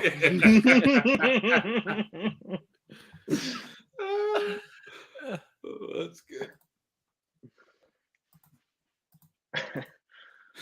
It beats off to get another beer. I mean, like Komet and Ingram we're just counting on volume, and Knox is our touchdown guy. I like that complexion of tight ends. Yeah. Komet is just pure fucking volume. Like he Pure could actually be a volume. really good. Remember when Austin Hooper had that year on the Falcons where he Yes. like really paid off at like I think it was an 8th or 9th round FFPC ADP, but he like crushed it. I feel like Komet could do that. You don't have to be good. Yeah, Komet's a good pick, but if you're talking about liking the complexion of these tight ends, sorry. Like, this is not a tight end room that I'm a fan of personally. I threw some guys in the queue that I think are interesting. I have this thesis that in the modern fantasy analysis landscape, you can pretty much make a case for anything. But liking the complexion of these tight ends is pushing that. that's pushing the envelope, I think. Well, I mean, it's basically just saying you like a guy that's going to give volume, and we don't think he's going to score a ton of touchdowns, and a guy in a good offense. Yeah, I mean, I totally hear what you're saying. I'm just saying player take. I don't like the picks basically. I've not I been like taking a lot of Komet. I don't have a ton of Ingram, but I kind of want to get a little bit more. I think you're right. If you're right about Ingram, and you're right, and we know Knox can score 2 touchdowns. He did it like 3 times last year. So you're right about what we would get out of our tight end spot. Like I'm not mocking that part of it. I just don't want. And Rupesh points out he thought that me and Sean were Komet guys. We are. I mean, I am. I like Komet. I'm with what Pat just said. I think he can beat ADP just on volume, basically. And Sean made a good case on our show recently about how athletic he is. He underratedly did really well in the jumps, the vertical and broad jump at the combine, and actually has more athleticism than I think people realize. So, And I think he has a really good chance of running like 80% of routes, like kind of breaking out into that role where he hasn't been that guy, but like I think if he runs like 85% of routes, he's going to be awesome no matter how good he is, and I don't think he's very good. Mostert got back to us, which I think is pretty sweet. Well, let's do it then. He looks electric for 1 or 2 weeks out of the season. I'm in. All right. I like that pick. That's I'm probably my favorite pick since David Bell, which was my favorite pick since Drake London or something. No, Trey Lance and Cole Kmet. But Ben, it sounds like you're always like talent profile over offense, right? Which I don't think you Not can always. can't blindly do that in today's landscape. I Or like you Not agree with with a that. team like the Bills out there, Brad. Yeah. No, I completely agree with that. We're There's on this. We're on the clock here. Okay. I think that was a good pick. A What lot do of we do ugly now? guys in the queue here. A lot of ugly guys. Who are the ugly guys? Well, Sony We got- Michel, Dontel Hilliard, Let's not my take boy Michelle. Greggy. Let's not take. Dontrell Hilliard is drawing live. Greg Dulcich could be good. Isaiah McKenzie, Danny Gray. Is We have 5 Dearness seconds. still there? Let's do Dearness? Danny and get some fucking correlation on this. We can take him in the last round. There's no. Okay. Is worry Dearness about there? him. Oh, I tried to take. Oh, okay. I We like got Taking Hilliard. Hilliard without a single fucking Cowboy on our roster. Ugh. Hilliard's a guy I've been sprinkling in, That was- and I threw him in the queue. That was a because- very meta, disgusted response immediately. I didn't know who I'm the grabbing Titans some played in Week 17, but I knew it after your comment. Someone suggesting McKinnon in the chat who went literally 3 rounds earlier. He's still sliding on Underdog, though. You can pretty much reliably get him in the 17th and 18th round. You guys like Hilliard over Dearness? Why didn't we take Dearness? Liam was the Hilliard guy. He was like, "Fuck Hilliard." I don't usually take Hilliard. I've taken some Hassan Haskins. I don't think much of Hassan Haskins as a prospect though, so that could be bad. I think you got to like Haskins to be the back. Just because of the contingent value. Yeah, that's what I'm telling myself as I click them, but it feels gross. I was okay with Hilliard. I picked him up in some Dynasty and didn't want to cut him early in the offseason, but once Romeo Dubs was still there. God, what are you guys doing? Who's on the 1s and 2s here? My reason that I don't like taking Dontrell Hilliard, because in a world where he's successful, that means Derrick Henry got hurt, and my friend David Kitchen is very sad. That's the sole reason I threw him in the queue. That was nice of you. I mean, he had like 2 or 3 20-point games last year. I know a ton of guys were out in that like Patriots game where he got a bunch of targets. The main thesis is no one's taking him. So I do like Dearness straight up over him, but I don't know. Guy catches passes. There was like a little camp blurb, like, I'm looking to have my best season. And I'm not in on Derrick Henry. I fucking hope so. What are we doing if you're not looking to have your best season and you're a professional athlete? I don't hate the Dontrell Hilliard call, to be completely clear. But I honestly don't either. I don't either. If you're out on Henry, and I think you should be out on Henry, then Hilliard was good last year in a little bit they played. I mean, I was surprised they moved on from Foreman. Me too. Honestly. Yeah. Me too. And I mean, and they kept Hilliard. Yeah. So I've ended some teams with Haskins and Hilliard just being like anyone but Henry, basically. But learning that Romeo Dubs was on the board, that's on me. I'm going to wear that one. I should have been paying attention to Romeo Dubs. Just imagine if we swap Odell Beckham for James Washington, and then you get that James Washington Dontrell Hilliard correlation. I mean, I'm fucking stiff as a rock then. Oh God, I got picked the guy who went 3 rounds later as he cracks a beer. Stiff as a rock. Odell Wait, Beckham. did you finish your Jodello? Yeah, for everyone in the chat, I said I need to grab another beer or 2, and Pete says keep up. Dude, I was asking for margaritas at dinner tonight faster than that fucking waiter could keep up. Pete's comment in the chat. Lately, Pete, you've been trying to get your sleep and stuff. You wanted to like not cut stream short, but I just love this. Should we do a BBM draft after this? Feel free to say no. I normally want to kill the stream because it'll end up, but let me say a few things that were different tonight. I'm down. I brought good vibes. I agreed. One, I'm gonna give a few points. One, it's my birthday. 2, we got the 30-second clock instead of the interminable whatever 60, 90-second, regular clock. 3 is my birthday. 4, Liam is bringing good vibes. Thank you. 5, we're just fucking locked in right now. I feel like we're just the booth is should have been this team. Who's going to be on controls for the BBM draft? That's going to be Pete. That is going to be Pete.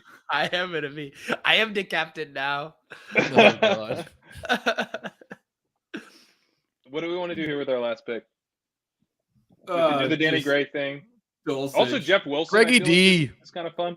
Just take Greggy D. Dulcich. You know what? I'm always down for Greggy D. We got to fix this tight end room. Take him from us, people. Foster Moreau going ahead of What about David D. Johnson, Gretch? He's 30. A little Saints revival. Wait, did he sign with the Saints? I missed that. Yeah, baby. Did he sign? Oh no, he's not signed yet. But he was like carrying the ball at practice or something. I don't know. He's a ball boy for the Saints. And I'll throw Dan Arnold in there just to think about. No, we're not. No, we're not tight ends. handcuffing. It's just to think about. No, we're not fucking It's taking Dan just Arnold. to think We'll all go about. to bed if we take Dan Arnold. It's just to think about. Get him out of the queue. Jeff Get him Wilson, out. I always like. Jeff Who do Wilson, we I feel think is like the he's tight free end and shouldn't be. for the Saints? The tight end 4 on the Saints, was that the question you just No, asked? the Troutman, tight end Troutman. for the Saints. It's Troutman, but I don't think it's gonna matter. Is it Troutman? Who's that guy who's Has to be caught Troutman. like? Jawan Johnson. It's Yeah. probably not gonna matter. I mean, they got 3 good receivers now. What are we doing? Greggy D? Hit the button, Pat. Hit the Yeah, button. roll your and roll clip. the clip. Highlight reel incoming in about 2 weeks. Oh God! What a salesman. Oh Let's my go. God. We don't Just even saved have our a chief on team. this roster. Well, Greg D's 5 points will save us when we need Odell to come back from injury. This team fucking sucks. I like it. Good looking squad. Greggy D for that week 17 explosion, baby. Oh. All right. Beck and Liam, mate. Give the sales pitch on chest chasing here. Okay, so we started with the running back 1, Christian McCaffrey. Then we turned it around with the Deebo Samuel of the Eagles, A.J. Brown. What? And then we continued with the number 2s on 2 awesome offenses. T. If you Higgins want people to tune and into your stream tomorrow, Gabriel we need to say something different. Davis. Is this a wrestling? And then we streak? continued with Dawson Knox and Allen Robinson. We got a rookie in Drake London. Double Why tap are you acting quarterback. like you're announcing the 96 Bulls right now? 2 John electric quarterbacks. Paxton. Matt Stafford for the correlation. And trade lands. Rushing quarterback number 1. Then we took some darts and threw it at the board, and we ended it. We with, started taking darts in round 5. started- To yeah. be clear. Yeah, Allen Robinson started the darts. a lot of auto playing picks. And yeah, and that's how you win 200K. Divided by 4. All right. Fuck it. Luke Walton. Let's go. Oh, who wants this? Who wants it? Let's go. Pete, I'll send you the 575 for my Yeah, please 25%. do. Fuck it. Send it right now or else remove your equity. Insta filled 101. Let's go. Influencer birthday 101. They put something in the code. They put something in the code for Pete. I can't stop getting 101s.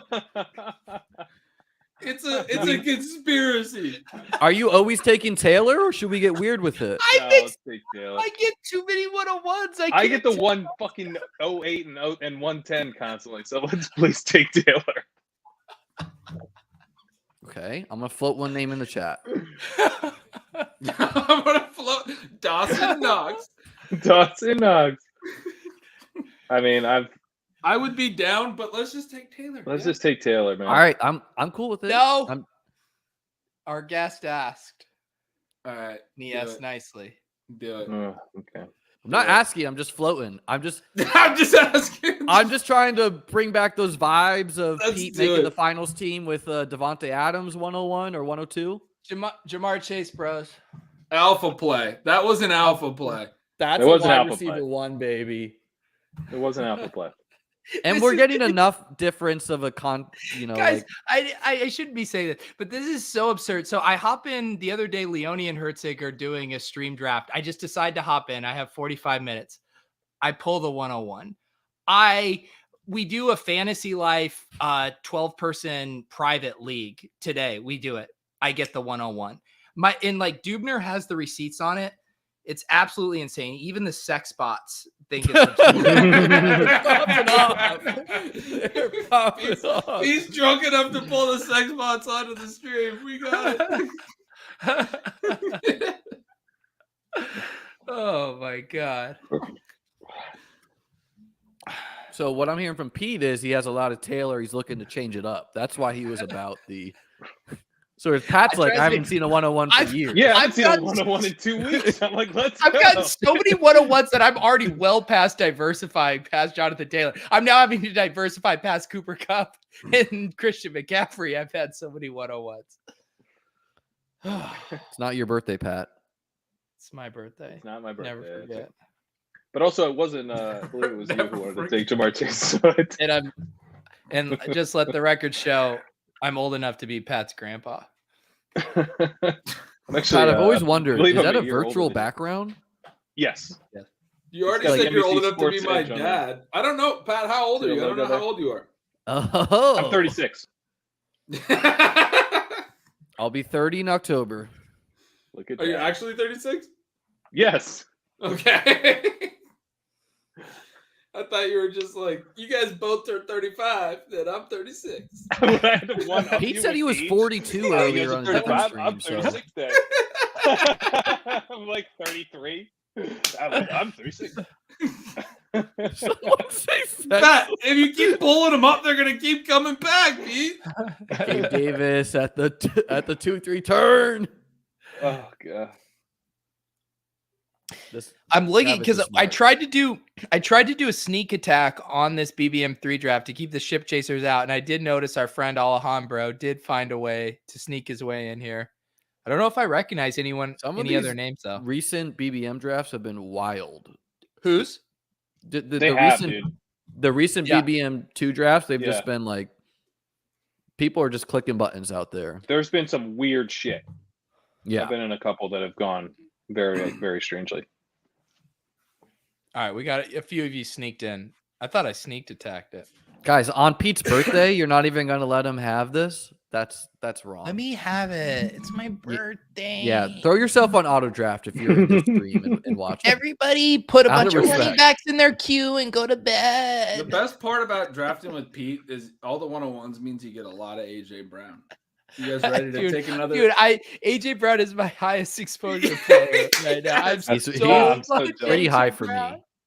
3-1 auto pick every fucking time. How do you guys view Aaron Jones versus Saquon versus Leonard Fournette if you had to choose one? Ooh, that's a I good was question. loving it. Aaron Jones when he was like in the 4th round. Now he's the most expensive. So Yeah, he's the that, least Well, the appealing ceiling's to still me. there for all of them, right? So Yeah. that's that has me Jones cracking is the my least head, though. appealing of that group to me, but I'd still like him. Yeah, I still like him. I think Barkley right now. I I'm think just taking Barkley one. is the swing, and Fournette is the clear. If you're doing projections and paying attention yeah. to, I mean, Fournette's the one that will. Fournette look the will best. project the best. Yeah. how good your offense is what I care least about for running back. Because, it was like bad coaches like to run the ball, part of it. And then, like whatever, if your offense scores 2 touchdowns in the game, but they're both rushing touchdowns, who cares? So I'm in on Saquon as too, but I like them all pretty equally. I have a lot of Jones, just on the like, someone's got to catch some passes. Maybe it's him. And I don't What's think it's going to crazy be those. It's just insane. I mean, a year ago, all those guys were 1-2 turn picks, and now you're just getting them around later. Yeah. And I mean, like Travis Etienne is getting real steamed. He's like going. Yeah, in, he like, is. He's going I in like wrote the about second him round in last some row. FFPC drafts. We're on the clock. All right, let's take Saquon. Any of those top 3 players, I mean, or Javante. Let's take Saquon and either Tyreek or AJ. I like AJ more, yeah. but we could go Tyreek and AJ. I like Tyreek and AJ a little bit, but I would take Yeah, that's Saquon fine. for sure. I like it. Liam, can we give the people a 0 RB draft? Yeah, All right, let's do fucking it. get Let's do Tyreek it. and AJ, guys. Fucking Can we Saquon, just- give me a Can we break. just let the people have a little joy? Are we worried about Tyreek in like he's being drafted like he's still kind of a chief, and I don't think the drop off it. 100% with you on this. Like I don't love him. I don't have a lot of Tyreek, but I don't know. Like he. Can I don't have a still lot of him obviously- either. But doesn't it usually go more like kind of 208 range? This is a little cheaper than I've usually seen. No, he's been going here. Okay. He started in the 1-2 turn, and then people were like, "Oh, okay, he doesn't play for the Chiefs anymore," and he's kind of settled in here-ish. I thought he was going a little earlier. I'd We'd take like T to if see he's that there the- over him. We like to see the 102 going robust running back, so we're working against each other there. Oh, that's Josh Frick says, "Have fun with all 6 targets for AJ Brown weekly." All right, time for the Gratch soliloquy. Go off, King. I was just gonna say, joke's on you. That's all he got with Tennessee. Like, he didn't have a 10-target game until this last year in his career, and he was still elite. So, I'll take the 6 targets. And in a copycat league, if a player is going to be Deebo Samuel for the Eagles, it's going to be AJ Brown with just like short A-dot throws. But we don't even need that. Like AJ Brown's AJ Brown. You know what I mean? We don't need I that, know. but I laughed at that really Have hard. him be AJ The Brown. Deebo Samuel of the Eagles, AJ Brown. I was like, but AJ Brown was better than Deebo He's the AJ before Brown. Deebo Well, became Deebo. He is player an archetype. AJ Brown is an archetype. He's a superstar. True. I mean, what I'm alluding to is he's a powerful player, and I think we've seen that power is really important in the NFL because what the fuck is power? like a Deebo Samuel's power, whereas like a Christian McCaffrey is agile, right? What the fuck? I guess is I've just power? never heard someone say this guy's powerful. I mean, power, if we're gonna get like nerdy about it, is like force times whatever mass. Yeah. But like No, I get what you're basically saying. like he's one of the best yards after catch receivers in the league. He gets to the speed that super and the quickly. ability to He's like shrug big. off a corner deep Yeah, and just go score. Yeah, for sure. Yeah, he's like Seagulls compared him to Andre Johnson, but I think he's more athletic than Andre Johnson. I'd compare him to a pickup truck because he's built Ford tough. I completely lied about that AJ Brown stat. He had a 13 target game. Why are you underselling? Sit down. your You only favorite got 6 targets. Okay. Let me rewind that a little Actually, bit. He's only survived a Good. When I say something that I'm not clear on, I always go look it up and I correct myself if I'm wrong. I want that on the. I do that too. Because He did have we've both been known to fire off a take or two here, Gretch. Did Gretch just get? Is he getting beers delivered? Yeah, he's getting beers delivered. Come here. Lucky guy. Come on. Give us the speech. No, she didn't want to. I thought my 6-year-old would want to. She's a cutie. She's a little bit more outgoing than her older sister, who never wanted to come on stream. But the 6-year-old's getting a little older. She'll be on here soon enough. She'll come say hi eventually. They're shy. Their mom's a little bit of an introvert. They take after her. They like to. Throwing mom under the bus. Cheers. Wow. Oh wait, what? There's nothing wrong about Introvert's that. not- yeah, you can be introverted. Pat, She's happy that way. Pat, you used to roast me for getting Modelo's when we would go buy beers, and here you are. Did I convert you to the Church of Modelo? Dude, Or it's is your this just birthday. for I'm my not gonna birthday? you're drinking, tweeting out pictures That's of why I bought him. Pat looks like he's in the upside down when he does that. Like Yeah. the camera gets Pat's all- like, Yeah, I it would does- it rather be does, yeah. drinking a not doing triple it now. IPA mango cotton candy right now from my local bodega, but instead, I'm having David That's asked true. an You can get interesting some que- incredible beers in my bodega. David asked an interesting question: if the virtues of fetching beer will be be part of the commencement speech. What's the equation? I'll for tell joy? you part of the commencement speech. It was who her idol is, or who her role model is, and that was her mom. So that's how the virtues of fetching beer became part of the commencement speech. Which it should be her mom. Her mom's amazing, but it was funny. Let's see that. So do we Keaton. think Let's see- Tyreek let's is see going to the- get these like short San Francisco 49er targets? Or is Waddle or is both? I think Waddle's probably a better bet to get the short stuff. Like the Deebo Samuel of the Yeah, Dolphins? yeah. I love how this you is summed all that up setting today, up. Sean. Like, we can't wiggle out of the Gabriel Davis pick now. I hope you guys all realize what's No, coming. of course, yeah. We're Yeah, not gonna baby. fight yet. I'm in on the Gabriel Yeah, baby.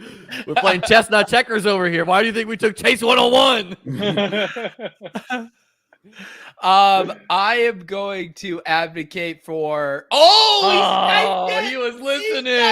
He had to. I like Godwin. I like Godwin. We got strong enough wide receivers to bring him to the playoffs, and that's then true. let's take. What about Brees Hall? Yeah, I like Brees That's or my Lamar. dude. Yeah, let's take Brees. I'm good with What do you Godwin got? and Brees. Yeah, let's do it. Those are good. Yeah, I'm good with both. I mean, I don't love Godwin's price, but I think you can make the case that you just did. Well, where- like the Yeah. point is like as long as he's within a round of here by August, who cares about the price? It's just do you have a team strong enough to qualify him for the playoffs? Is kind of like because I think how he does feel come about it. back and kind of trumps Evans when he's ready. So Yeah. I'm with you on that. Yeah, I I agree. yeah, he's the number one there when healthy, and it's just like, can you have him make playoffs? Which, with our team archetype, yes.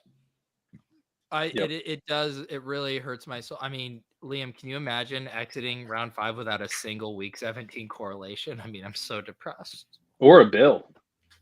You know, like I think the people that are trying to correlate immediately Yes. are too hyper focused. Yeah. hyper fragile psyches when it comes to Hyper best ball fragile strategy. mentality. Yeah, mentality, whatever. You know, but it's like, okay, let's say we take like a couple more bucks. Great. We correlated for week 17. We're just saying the Bucks are going to beat the shit out of the Panthers. You know, like you can do it like that too for week 17 correlation. I like that. Yeah, I've been doing some of that.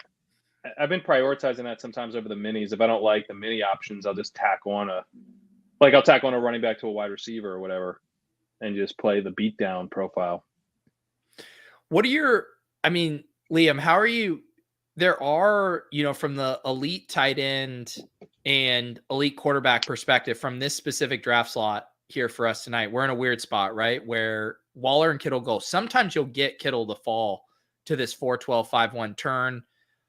I mean, are you tempted to take a Herbert there, knowing Herbert, Kyler, and Hurts are probably unlikely to come back? Like, how are you thinking about the elite onesies in this range? Yeah, I mean, I do lean with the crowd that's kind of delaying a little bit for let's see what happens with August and July and when a more casual crowd rolls in. Like, let's just kind of draft with ADP. But at the same time, who cares about that? Like, if Justin Herbert becomes a 7th round pick when casual people are drafting, or 3rd round pick, whatever, either direction, like the contexture of the teams you can build now, even if the crowd is sharp, is going to be different. So I've not been doing too egregious like ADP swings in either direction. I would have considered Lamar over either Hall or Godwin there just to lock in a quarterback. But I like some of the late quarterbacks this year. Me too. I wrote an article kind of about like how do we score the most points. That's going to be coming out somewhere soon. I don't know. I sent it off to a couple of people. And I mean, it's real hard to make up the points on the field with one elite quarterback. But if you're targeting the week 1 through 14 most points, like this Alejandro here is drawing flat out dead. He cannot win week 1 through 14 most points if a difference maker at wide receiver, running back, or tight end is going to come from the 4th or 5th rounds because he double tapped Mahomes and Herbert. Like you need to stop at one elite quarterback, especially quarterback, like tight end, whatever. I mean, it's not saying you don't have a good team, Alex, but you cannot. Like it's just so hard to score the most points weeks 1 through 14. Specifically, you're saying he's dead. My favorite thing about getting elite quarterback or elite onesie is it gives you the permission to push the second one very late. And that's where I'm getting to, Pete. Yeah. And when you take that, you double tap the elite onesie, you're like removing.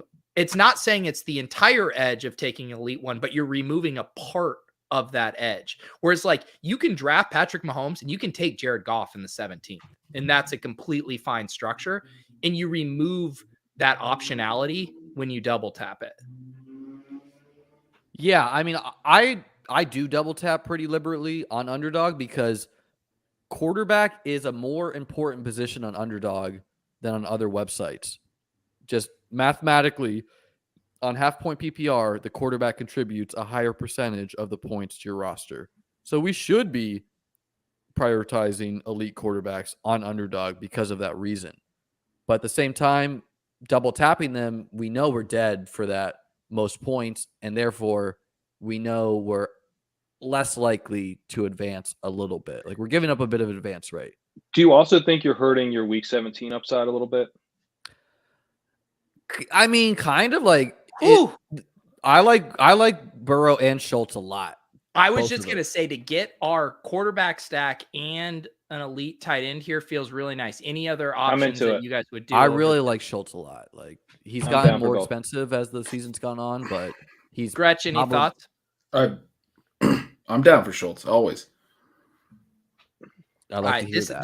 This seems pretty clean here. We get our Jamar Chase stack. We obviously made a big bet. It does seem clean. It seems very clean, yeah. But Pat, to answer your question, like, do I think I'm hurting my week 17 upside? The way I like to think about it is if you're sitting there week 17 and your roster could have like Joe Burrow and Trey Lance or Joe Burrow and Jared Goff, like you probably want to like have that second elite quarterback.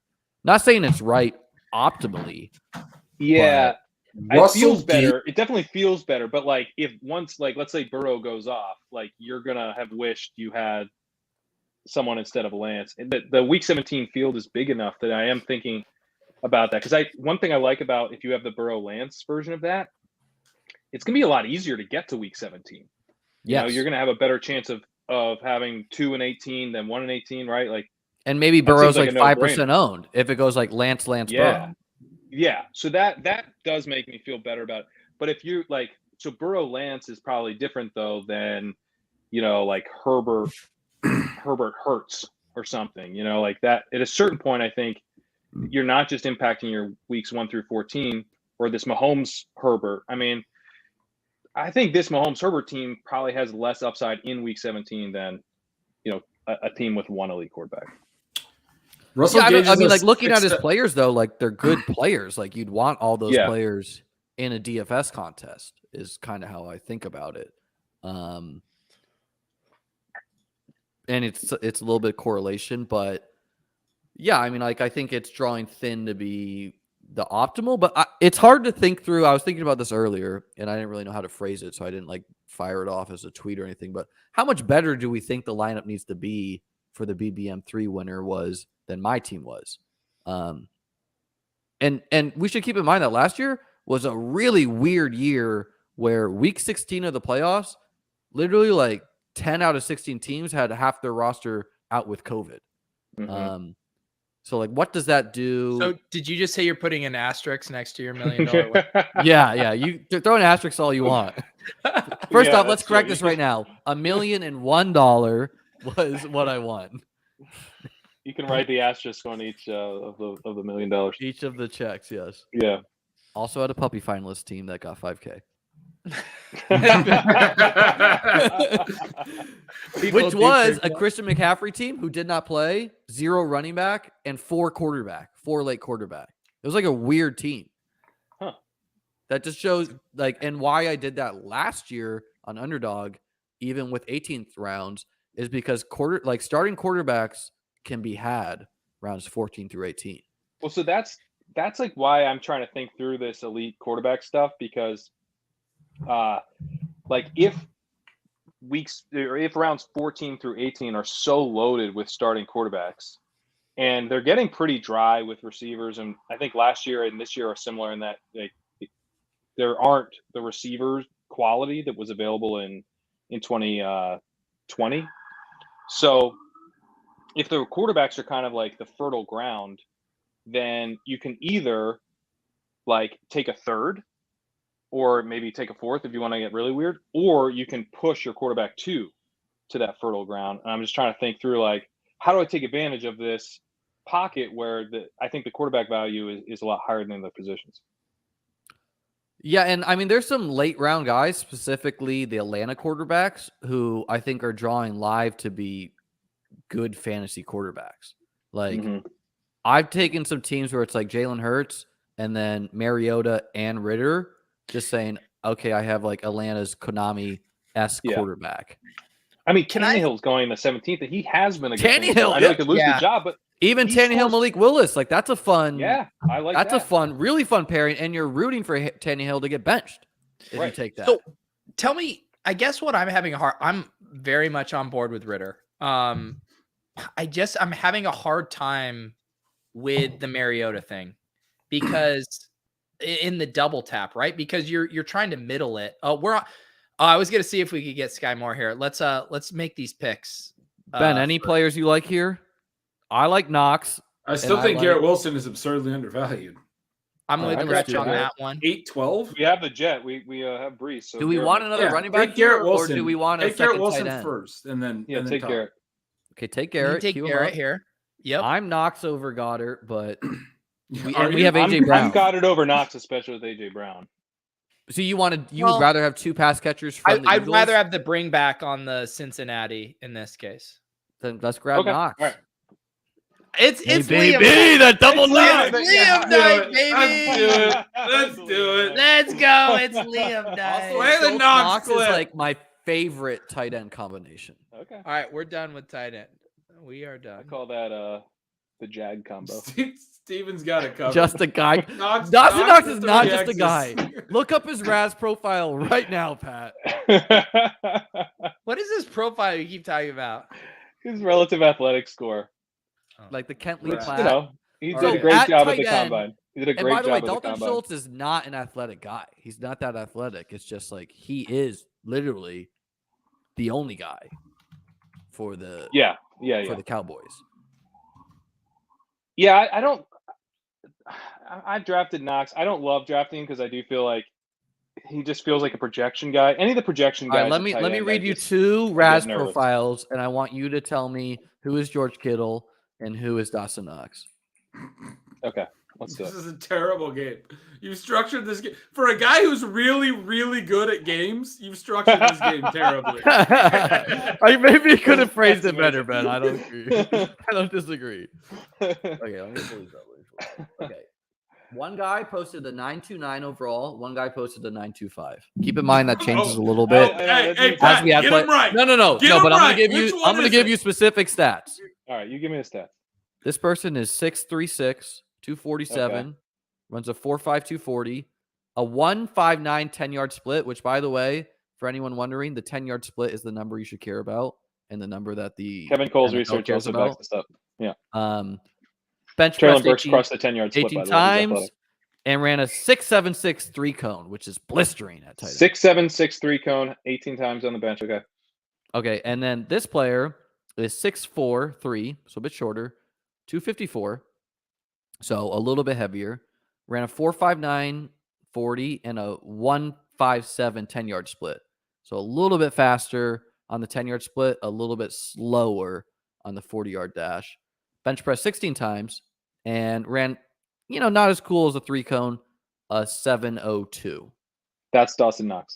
That's Dawson Knox, yes. He's a bit shorter, bit heavier. You can tell by your voice inflection. I was going to guess Kittle, but when you were like, not as cool of a 3-cone, it's like, you're not saying this about Kittle. Well, I mean, looking at Kittle's 3-cone, is shocking. 6.76 3-cone is honestly shocking for a tight end. Yeah, that is crazy. I knew that Kittle crossed the 3-cone, so yeah. But these players are.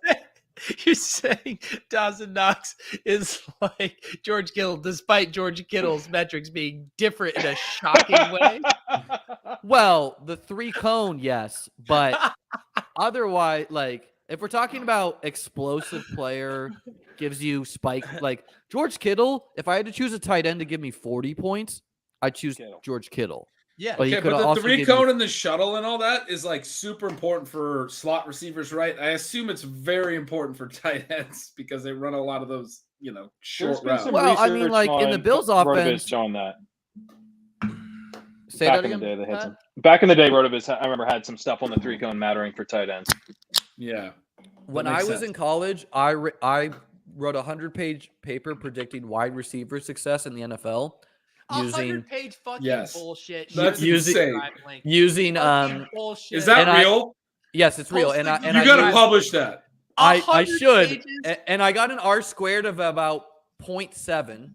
So pretty good actually for predicting wide receiver success, which was measured by a metric of how many yards they produce plus a paper I found that converted touchdowns into yards.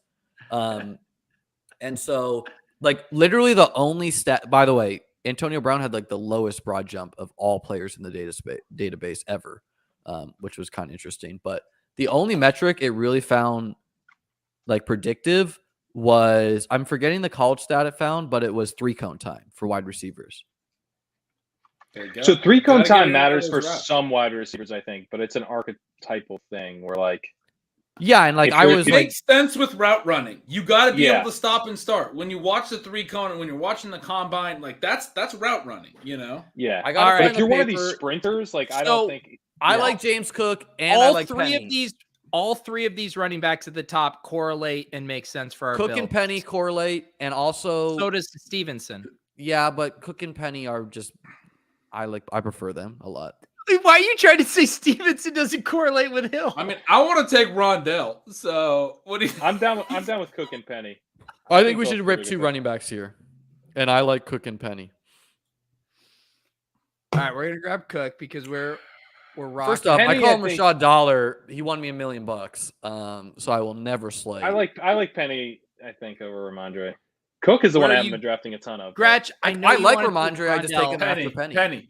Penny. You're Penny over Rhamondre, Yeah, Gretch. we already did Rhamondre tonight. We already watched the JJ Taylor. I can't make it another Yeah, 7 we did hours Rhamondre of already. JJ Taylor highlights. And I like can't there are do it some tonight. scenarios where Rhamondre. All right, I will. There are some I was scenarios. gonna- I was Gretch gonna- got up. Gretch, There That's are what some you're scenarios where Rhamondre misses a pass block and or James White is just the third down back. Yeah. yeah. The New England situation is fascinating because there's lots of ways it plays out. But I mean, I'm DMing Rhamondre these clearly Raz has the profiles skill for set. Pat, Like by the way.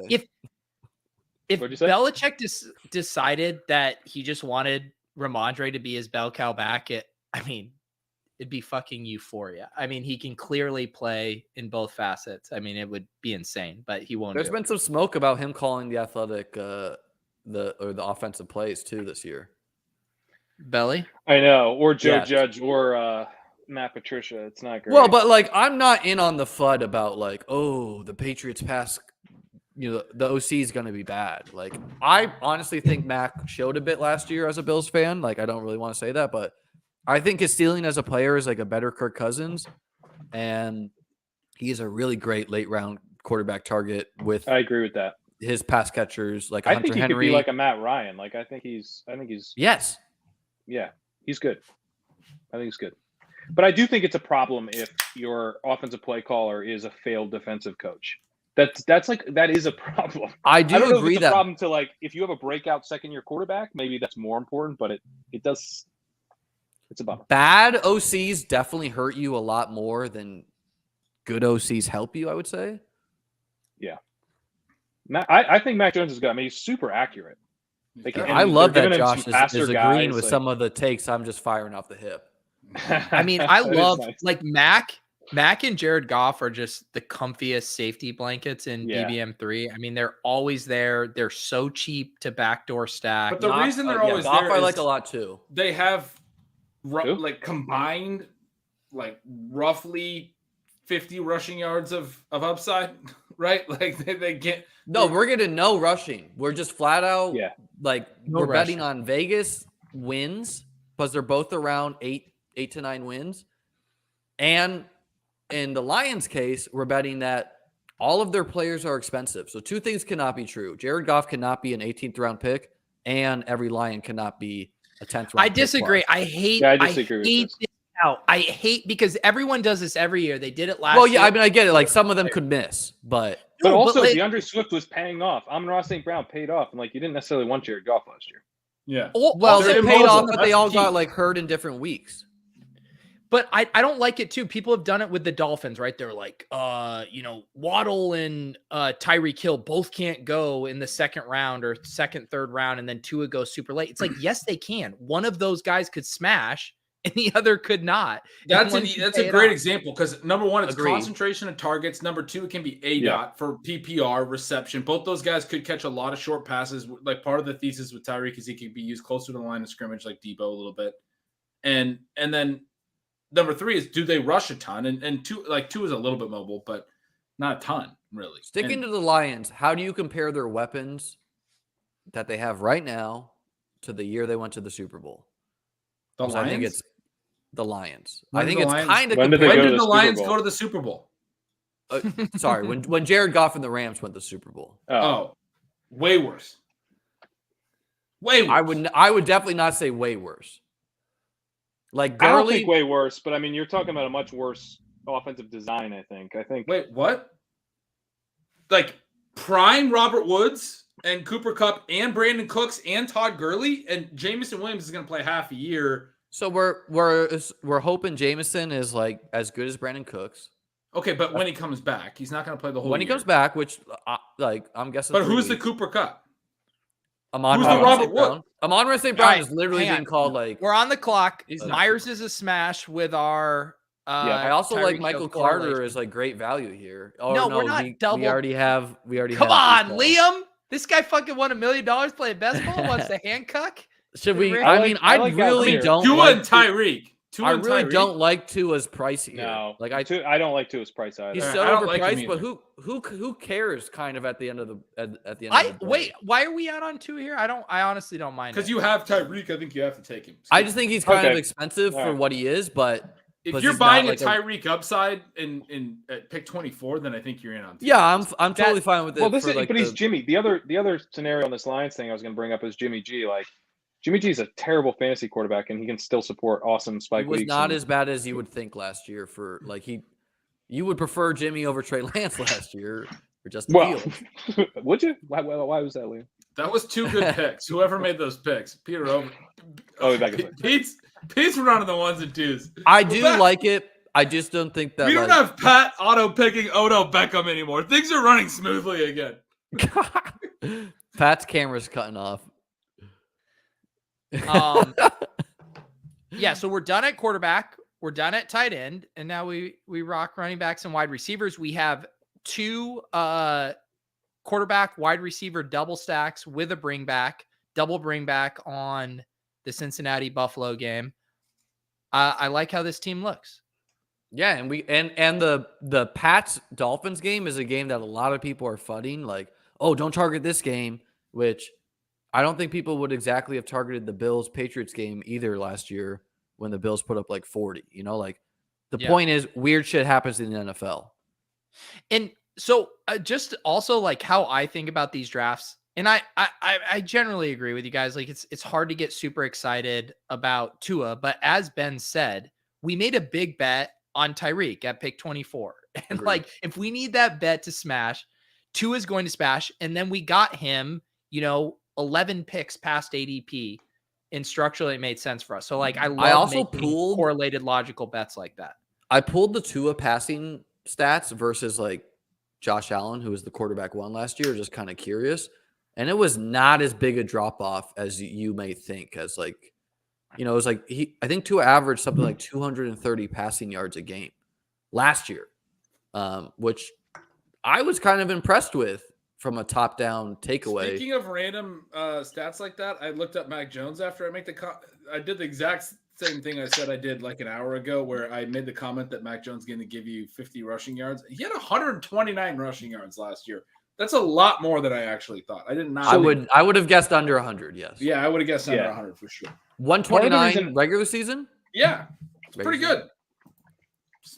It's not terrible. No, I mean that's like that's like close to what Mariota was giving us at the ceiling. Which Pete, you never kind of got to finish your Mariota. Oh, yeah. So Nick was asking about this too. I mean, it's not that nuanced of a take, but I'm obviously super focused on end of the season stuff. And I feel like a lot of the hand cucking is, oh, Mariota will get me there weeks 1 through 8. And then Ritter will get me there 9 through whatever. And it's like, just take Ritter. And we already hear rumors that Ritter might get some starts to begin the season. I just don't know why we even need to mess around with Mariota. If we know all of this is heading toward Ritter, like Mariota is the pure bridge quarterback. I know he has some of the tools we like from a fantasy standpoint as being a rushing guy, but it's so hard for him to hold off a talented rookie that's already getting rumors of getting starts. I just grab Ritter and don't like he's mess. a third. Like if a quarterback was going to sit this year, a 3rd round pick quarterback makes a lot of sense to sit. And I guess with the Mariota specifically, like maybe I'm misremembering how much of a ceiling he honestly gives us because I've looked into this a bit with his rushing upside.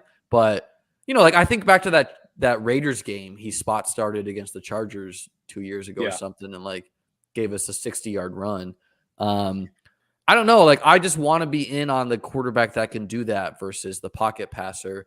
And when I'm taking Mariota plus Ritter, I'm not doing like a Tua Mac Jones plus those two. I'm doing like a Jalen Hurts plus those two. I just still think and I agree with you. Like, maybe I just don't even need the Mariota, but I just really have no lean if Ritter's going to even see the fucking field. And right, one but thing we I'd do say have a Pete, is lean. that Oh, go ahead. Ritter was horrific under pressure. And the Falcons' offensive line ranked 31st in pass blocking grade last year, and they're bringing back the same starting 5. So I do think there's some chances where like they see what they have in Ritter and they don't like it. He was productive, but his accuracy wasn't great. Not a great downfield thrower. I like Algier, and what do we? I kind of like Gus Edwards if we're worried about. We got to get Hamler here. We only have 6 receivers. I do love Algier at this point. I love Algier, and I like giving Hamler us some and Curtis Jets. Samuel a lot as talents, and also Corey Davis fits the team. Corey Davis gives us some correlation. I like Hamler. It seems like if the Cecile beat writer, the guy named Cecile for the Broncos, if he's a trustworthy source, Cecil. Cecil, sorry. He's pretty common name. Pretty common name. Okay, well, he said that Tim Patrick is the 2 to him, and I'm not sure if Hamler's even practicing though right now. And I like Hamler to spike anyways. He was bullish on Hamler, from what I saw. All right, let's do it. So he was bullish on Hamler and Dulcich and Patrick and bearish on Judy. Back on the his takes seem to be very aggressive. I think he knows that the market wants takes. What I'm asking you guys is, before we get to what Pete said, is this guy has a track record of playing out, or what's is this guy playing into people's hands? Hamler? No, he's a long time fantasy guy and has made some pretty solid calls on the Broncos over the years. Yeah, he's at the practices, like he's on the ground. Hamler has delivered on this price, in this cost, in this thesis without fucking Russell Wilson.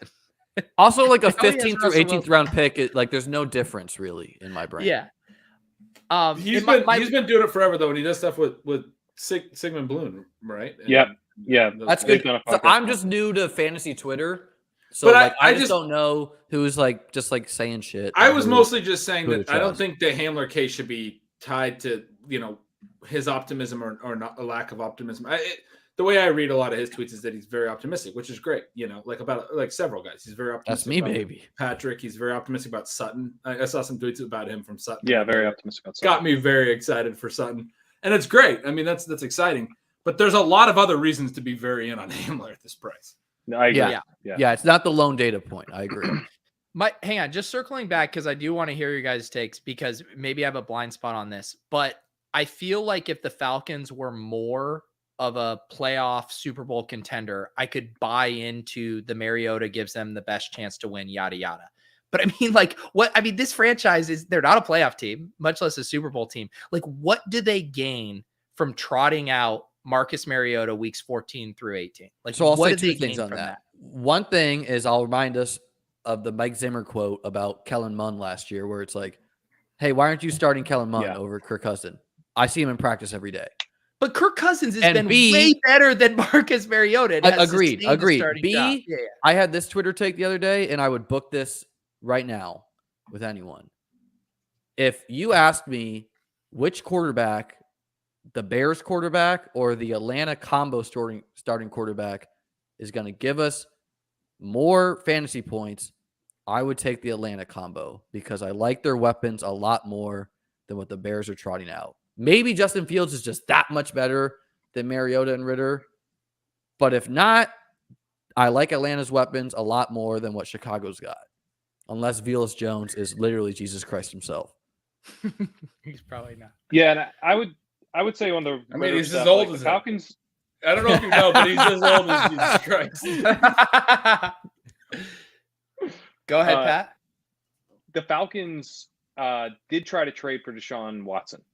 So, like, I don't think their perception of where they are is very accurate. And Arthur Smith isn't like necessarily like he doesn't want to embarrass Boomer. himself to the Kellermond idea. Boomer. So- Like, this is the guy who played fucking... Who's the little running back from New England over Derrick Henry? Deion Lewis. Yes. Yeah. Is that did he though? Did he play Deion Lewis? Because Maybe it was the- he wasn't maybe the it was the offensive Packers coordinator till coach. 2019. Whatever. Yeah, I think Anyone it was is- LaFleur who was doing that, but I could be wrong. That person should be out of the league. No, I think Smith's he's a run first coach, but he's like a pretty sharp run first coach. He play ton of play action. He runs a pretty up tempo offense. So I don't hate Arthur Smith as far as this equation goes. But anyway, I think their offensive line's so bad, Ritter could really embarrass himself, and you could end up seeing like Mariota come back. Like I think we could have like a Fitzpatrick Tua situation where like they it's like take a look Deshaun at Kaiser's Ritter and they're rookie like, oh, And the fuck. and the Deshaun battle Kaiser's a line, perfect example. Yeah. the battle line maybe we like because it means he's rushing for 20 yards a lot. Yeah. And they're also both so cheap that I do think your opportunity cost is low. That I'm more on take both if you're taking Ritter.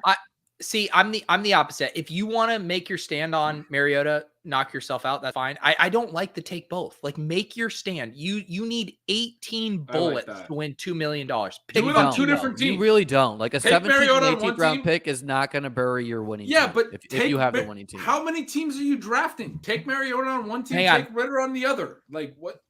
That, Why yeah, can't I'm with Gretchen. well, so Kendrick Bourne correlates, and I Yeah. think is I'm into that. actually pretty good. And Odell, Pat took Raheem 5 rounds before Mostert in the again here. FFPC. So Do we want to God, go Odell and Mostert just is stack staring this at on us Mostert? Mostert again. again. Odell not is doing staring Odell. Pat in the face. Mostert correlates too. Let's just go all in Let's on just the take Just New go all in England- on this game? New Yeah, England let's go Dolphins in. game. I like that. Yeah. We do need Yeah, I think another that's running fun. back here. All right, let's do Do it. we think Sony Michel is Can better you than? can you show quarterback here, Pete? Yeah. Just to see who's We're here. done at we're done at quarterback. Because this is why I was squeamish on Tua. Is like I think Carson Wentz could outscore him. I think Ryan Tannehill could Yes, outscore him. Carson Wentz's Just weapons are opportunity great. cost wise, even if Tyreek has an incredible year, like I don't know that Tua I would necessarily outscore. That's these where I guys. disagree with you. I agreed with you till you said even if Tyreek has an incredible year. If Tyreek has an incredible year, Tua's got to kind of get benched. Like Well, there is but- element of carrying him with him.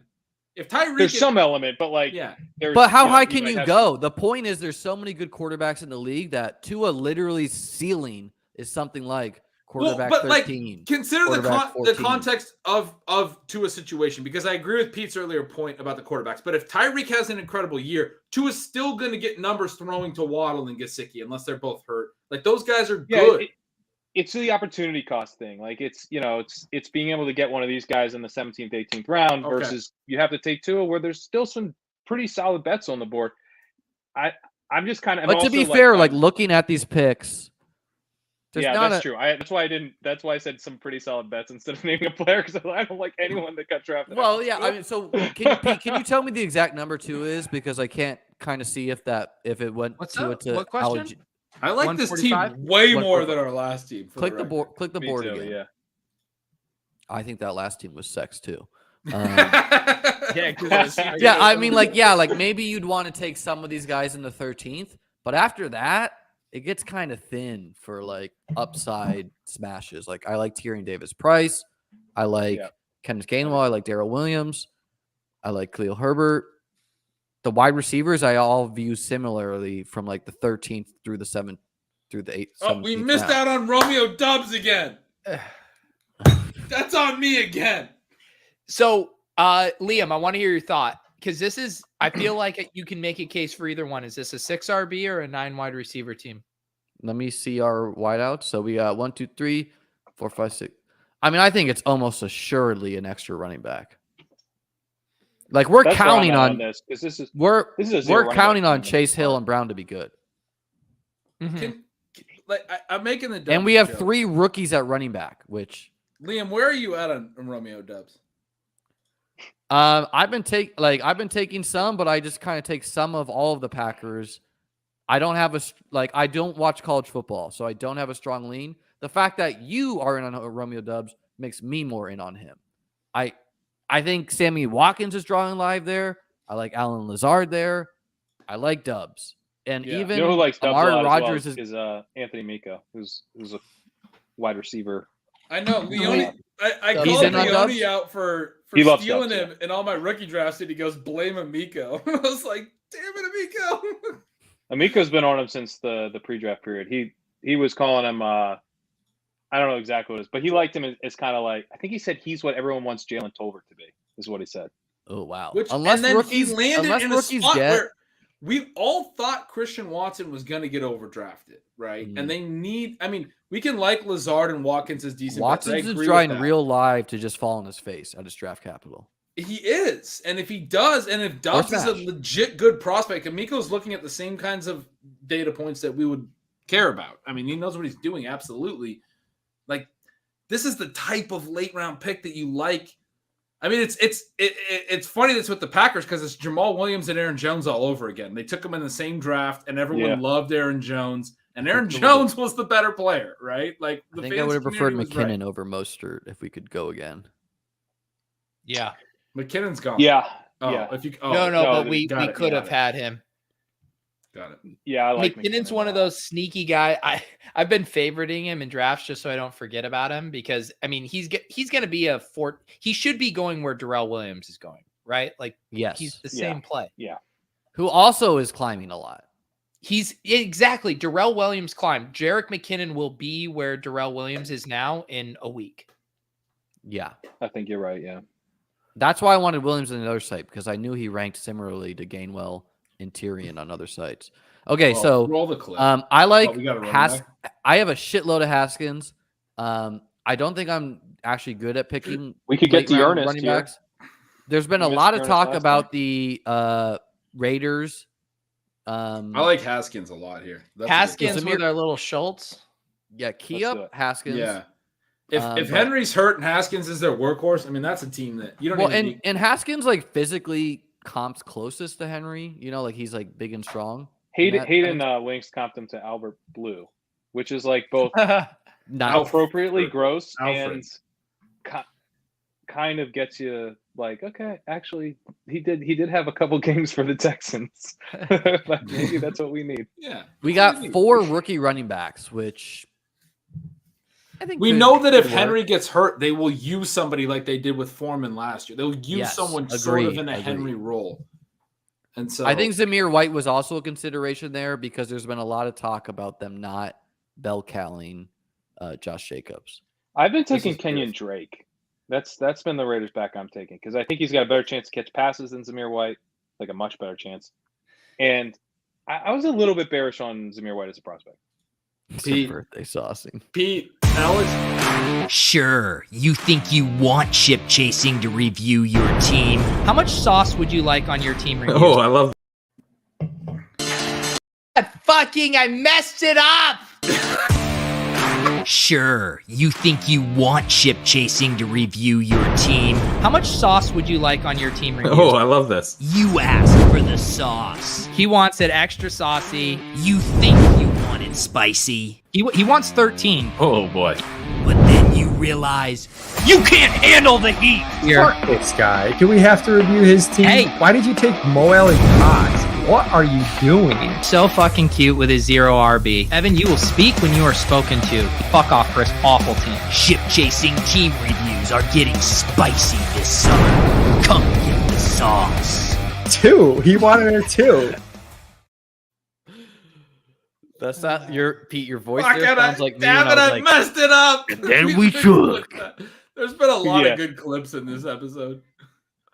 Alex was our double elite QB, bro. Let's sauce him here. So he did a 2-6-8-2 build. He did the Mahomes Herbert thing, 0 RB build, Melvin Gordon, Patterson, TDP, Edwards, Jarek, Kyron, Higgins, Mike Williams, Drake London, Hopkins, MVS, Crowder, Palmer, Julio, Kelsey, Akui Boonham. So stacking up that late game, sauce him, Liam. Jamison Crowder, dude. Fucking go out to pasture. Take Isaiah McKenzie if you're going to take a fucking Bills wide receiver to play half the slots snaps over here. You know, like Crowder versus zone, Isaiah McKenzie versus man. I was taking him when he was a last round pick, but I don't know. I've not been doing it. So I'm ready for him to bury I will me. say, I literally, because that's what the report from The Athletic was. I then went and looked to see if the Bengals play more zone or man. I love that, Pat. And what the verdict was? They're about even. There's no. Well, I was wondering how sticky those stats are because I'm sick to look up that shit too. Anytime you can. So when you were saying that, I did not see the report, but my thought was you can't pick your personnel based on what the defense is going to run because you don't know what they're going to run. I mean, some teams run more zone or man, but yeah, probably he's seeing more snaps on teams that tend to run zone, I would think. Sure. Okay. Like Isaiah McKenzie lit up the Patriots who were running man, as an example. Got it. He was just like flat out faster than everyone on the field. I think this team, to me, you can. I mean, he was Michael was joking fine. about a 0 RB team with shitty wide receivers. You do feel the Herbert pick, right? Like you look at these wide receivers, and you just want one more stud wide receiver. You feel wanting that quarterback to like be. You need Higgins and Williams to go off for you. Because I like the upside top 7 wide receivers. When a guy who's suspended for half the year is your 4th receiver, and you also are 0. And we're not sure if he's even that good anymore. Like DeAndre's slowing down a little bit too. Like I think he's still good. And I generally am on the side that like a player taking PEDs is maybe good for them. Like we want that guy. You know, whose take was it? Like, way back, was it the sports pickle guy who always said always draft the weed guy? It was like that was the original. I don't love. I mean, I hate to say it, but I think the running backs are a little bit like I don't see the upside with the running backs. Kyron Williams, didn't he hurt his foot as well? I see the upside. I personally do. Like, can we talk about Patterson at pick 115? That is a smash. That's an Patterson absolute 115's. That's really nice. Interesting sauce angle you're taking here, Pete. I mean, I hate. Anytime you can get ADP value on a running back whose age starts with a number 3, you're in a good spot. It's because I'm a value hound. Oh, you got the value on a 30-year-old running back. Congratulations. That's a notoriously great group to be investing in. Gus isn't passing anybody. And he's got an ACL tear he's dealing with. I think an ACL. Is this 2015, Julio and DeAndre? That's the best that I can do for Saucin. I do think the other thing, like, I mean, Travis Kelce at pick 6, they do think it's 2015. Like, I do think because again, what I was talking about with the onesie positions and double bye week double bye week, yeah, whatever. But I think you want to then, if you're gonna do this double elite QB, like you take Kelce. I don't even think you can take a Akui Boonham at pick 150. I know you're stacking that up, but you got you got to get the backup tight end on the Broncos. All right, Team 2 wanted a sauce. Her on here. So Tom Brady and Matt Ryan. Matt Ryan at pick 146. Egregious. Not a player you reach for. I don't mind this hyper fragile. JT Swift, Barkley, Rashad White. He took Gabriel Davis to pander to the panel. Gabriel Davis doesn't fit this team. You just want to get it. Gronk and Mo Alley Cox. So we do have the stacks. Russell Gage is your wide receiver. Mo Alley Cox. What kind of a fucking team is this? Mo Alley Cox 97 could be the tight end bad 3. receivers. Like, Rondell Moore it's a hyper fragile. Jelani Woods is drawing live to be the tight end in this team. The Colts. Fucking sucks. Look at those receivers. Jalen Granson. I will say, like, two, if this is one of those that on teams the that Pick could do really, 74, Russell Gage. this team could do well weeks 1 through 14, but you cannot stack Mac Ryan, Jonathan Taylor, fucking and Mac Alec Ryan. Pierce and Paris Campbell and Mo Alley Cox. You And cannot- Saquon. And Saquon, you're putting a lot on that game. It's too much of a stack. You can't onslaught that for week Gun to 7. your head. Are you taking the Wait. Colts? Why Giants game can't to they shoot out? onslaught this? Because like the wide receivers do suck.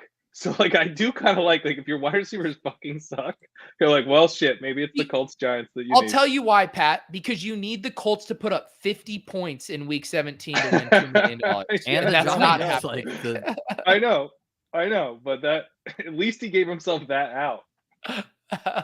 It's got The a little bit structure of Bucks itself, I don't Panthers mind. correlation. Yeah. Which, I do like okay.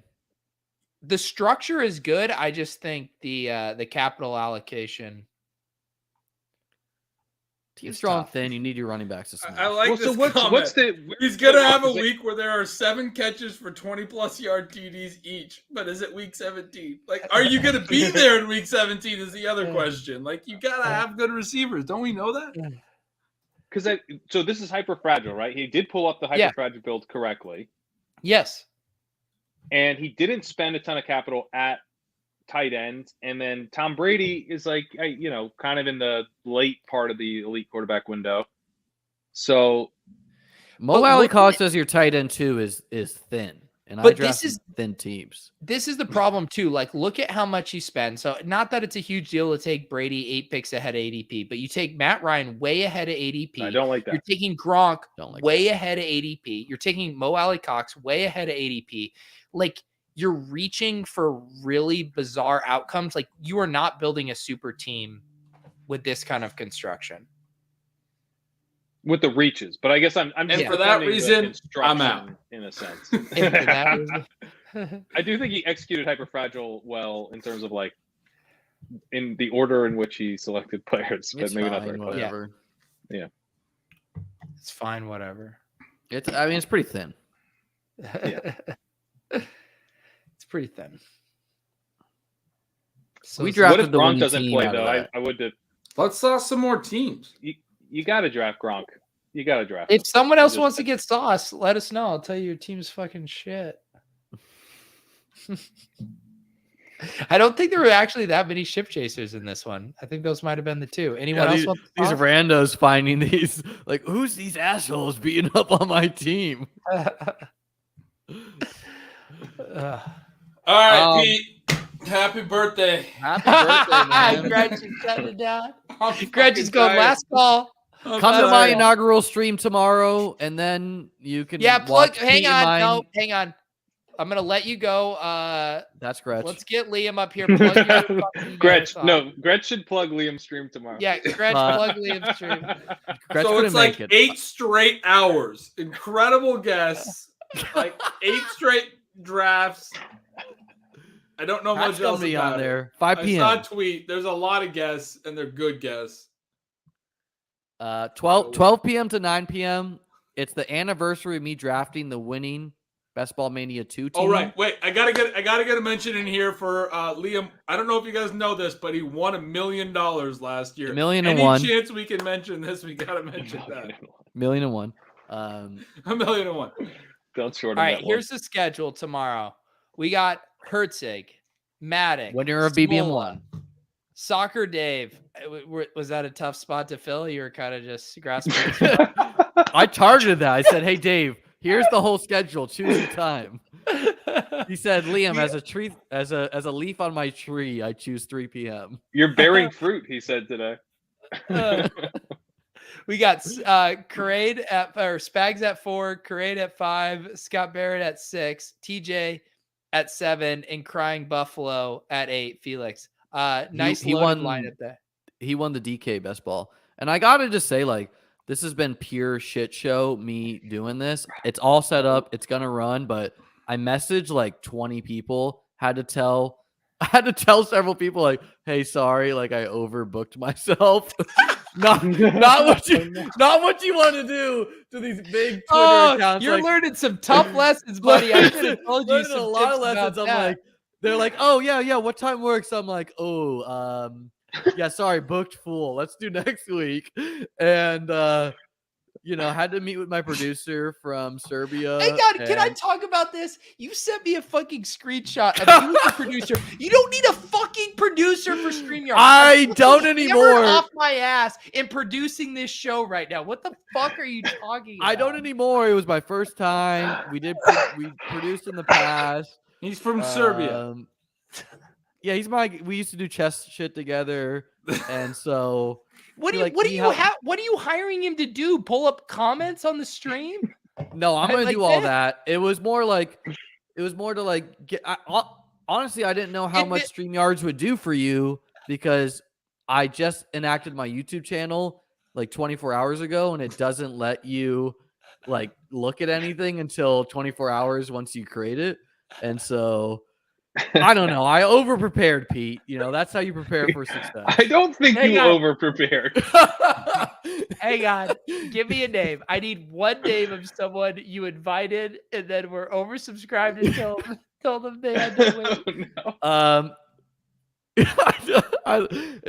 I think Josh was one of the guys I had to say. Josh, which hurt because the big guest, Oh no. Big guest to say, oh no, sorry, I was booked full. Oh my God, Liam. You got a lot to learn, bud. Hey, I'm here to learn. I hope everyone knows it's good-hearted. We're here to rip some pro move tomorrow. When you see a fucking jackass trying to launch their content career, you tell them a hard no, you can't do it. That's how you do. I know all these people doing me great favors. I lined up the dream guest list. Not Josh. No. Not like this. Oh, man.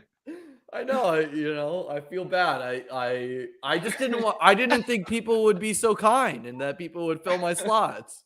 I thought people would big time me like the birthday guy over here. Dude, get a over here thumbnail up there. Like what? Okay, that looks different on my end. It doesn't look like that. I have a thumbnail. I'll tell you, it looks different on my end. It looks different. I'm amazed at the community, and I love the community because I have no videos posted, but over 100 subscribers. I launched this thing at noon yesterday. Oh yeah, we're all so impressed that you figured out how to create a YouTube channel. Hey Pete, I'm part of your force, brother. Did you watch Showcast today? Kitchen tried to take credit. I did see that. We'll be talking about that on. I'm a bird. Kitchen over I'm not gonna say my career is gonna be a success, but it is starting tomorrow. Imagine being such a rookie to put Kitchen over Josh. Love you, Kitchen. I was just doing whoever responded first. I was just throwing them in the slots. I didn't even have a channel formed at that point. Oh God! You shot by the hip. It's like a baby giraffe learning to walk. It's adorable, really. It's adorable. Oh, all right, guys. Oh man! Tune in for Liam's stream. 12 p.m. to 9 p.m. We're not eating tomorrow. We're just. Have you practiced how to do a screen share? Because this. Oh yes, it's tight. It's my real background tight. is could be a little bit better. So but are you doing BBM3 drafts for all of these? Yes, 9 BBM3 drafts. All on your account? I've offered everyone 20 or 50% equity. If they want to send me the 1250, they can Venmo me it. You're such a shitty host. Yes, I can't give up the free EV. You won $1 million last year, and they're giving you their time. When I come on a stream with someone and do a BBM host, I send them the 1250. Yeah, you know what, Liam? Because you're coming on our fucking stream, not begging people to come on your shitty stream. Okay, first off, I overbooked. Clearly guests were waiting at the haunches to get on. Their time is wow. It was generous 2 minutes ago. No, I'm kidding. Of course, everyone was very generous. You're making these assholes PayPal you $12.50. Okay, maybe I'll eat that. You should probably eat that. That's step one. This is what I needed. A little industry professionals over here. Things are different in the chess world. We moved on from saucing teams to saucing streams. And David, I'm feeling the heat, brother. This is 11-10. Oh my God, Greg, this is a triggering comment. The best content will be when Liam has split his 2 million prize. Oh, picks. God. You and I are both sweeping the regular season prize and then winning week 17. That would be the all-time. Oh my God. If you and Kitchen win, I'm done. I'll quit. Oh, man, that'd be so Stealing good. signals is over. Titans, Bills, super stack. Oh my God. It's Will a that be your only Derrick Derrick Henry BBM team? I'm Yeah. hoping he takes him because I need some exposure. You know what you guys should do? You guys should do a draft where you both pretend that the Cowboys and Titans play week 17 and just see what happens. There's no pretending. That's a fact. Did you meet the Bills Titans? Sorry, Bills Titans. Wow, yes. you're so locked in on week 17. Yeah, you can't You even just get checked out the of it. matchup. You Good said you night. said- The correct match.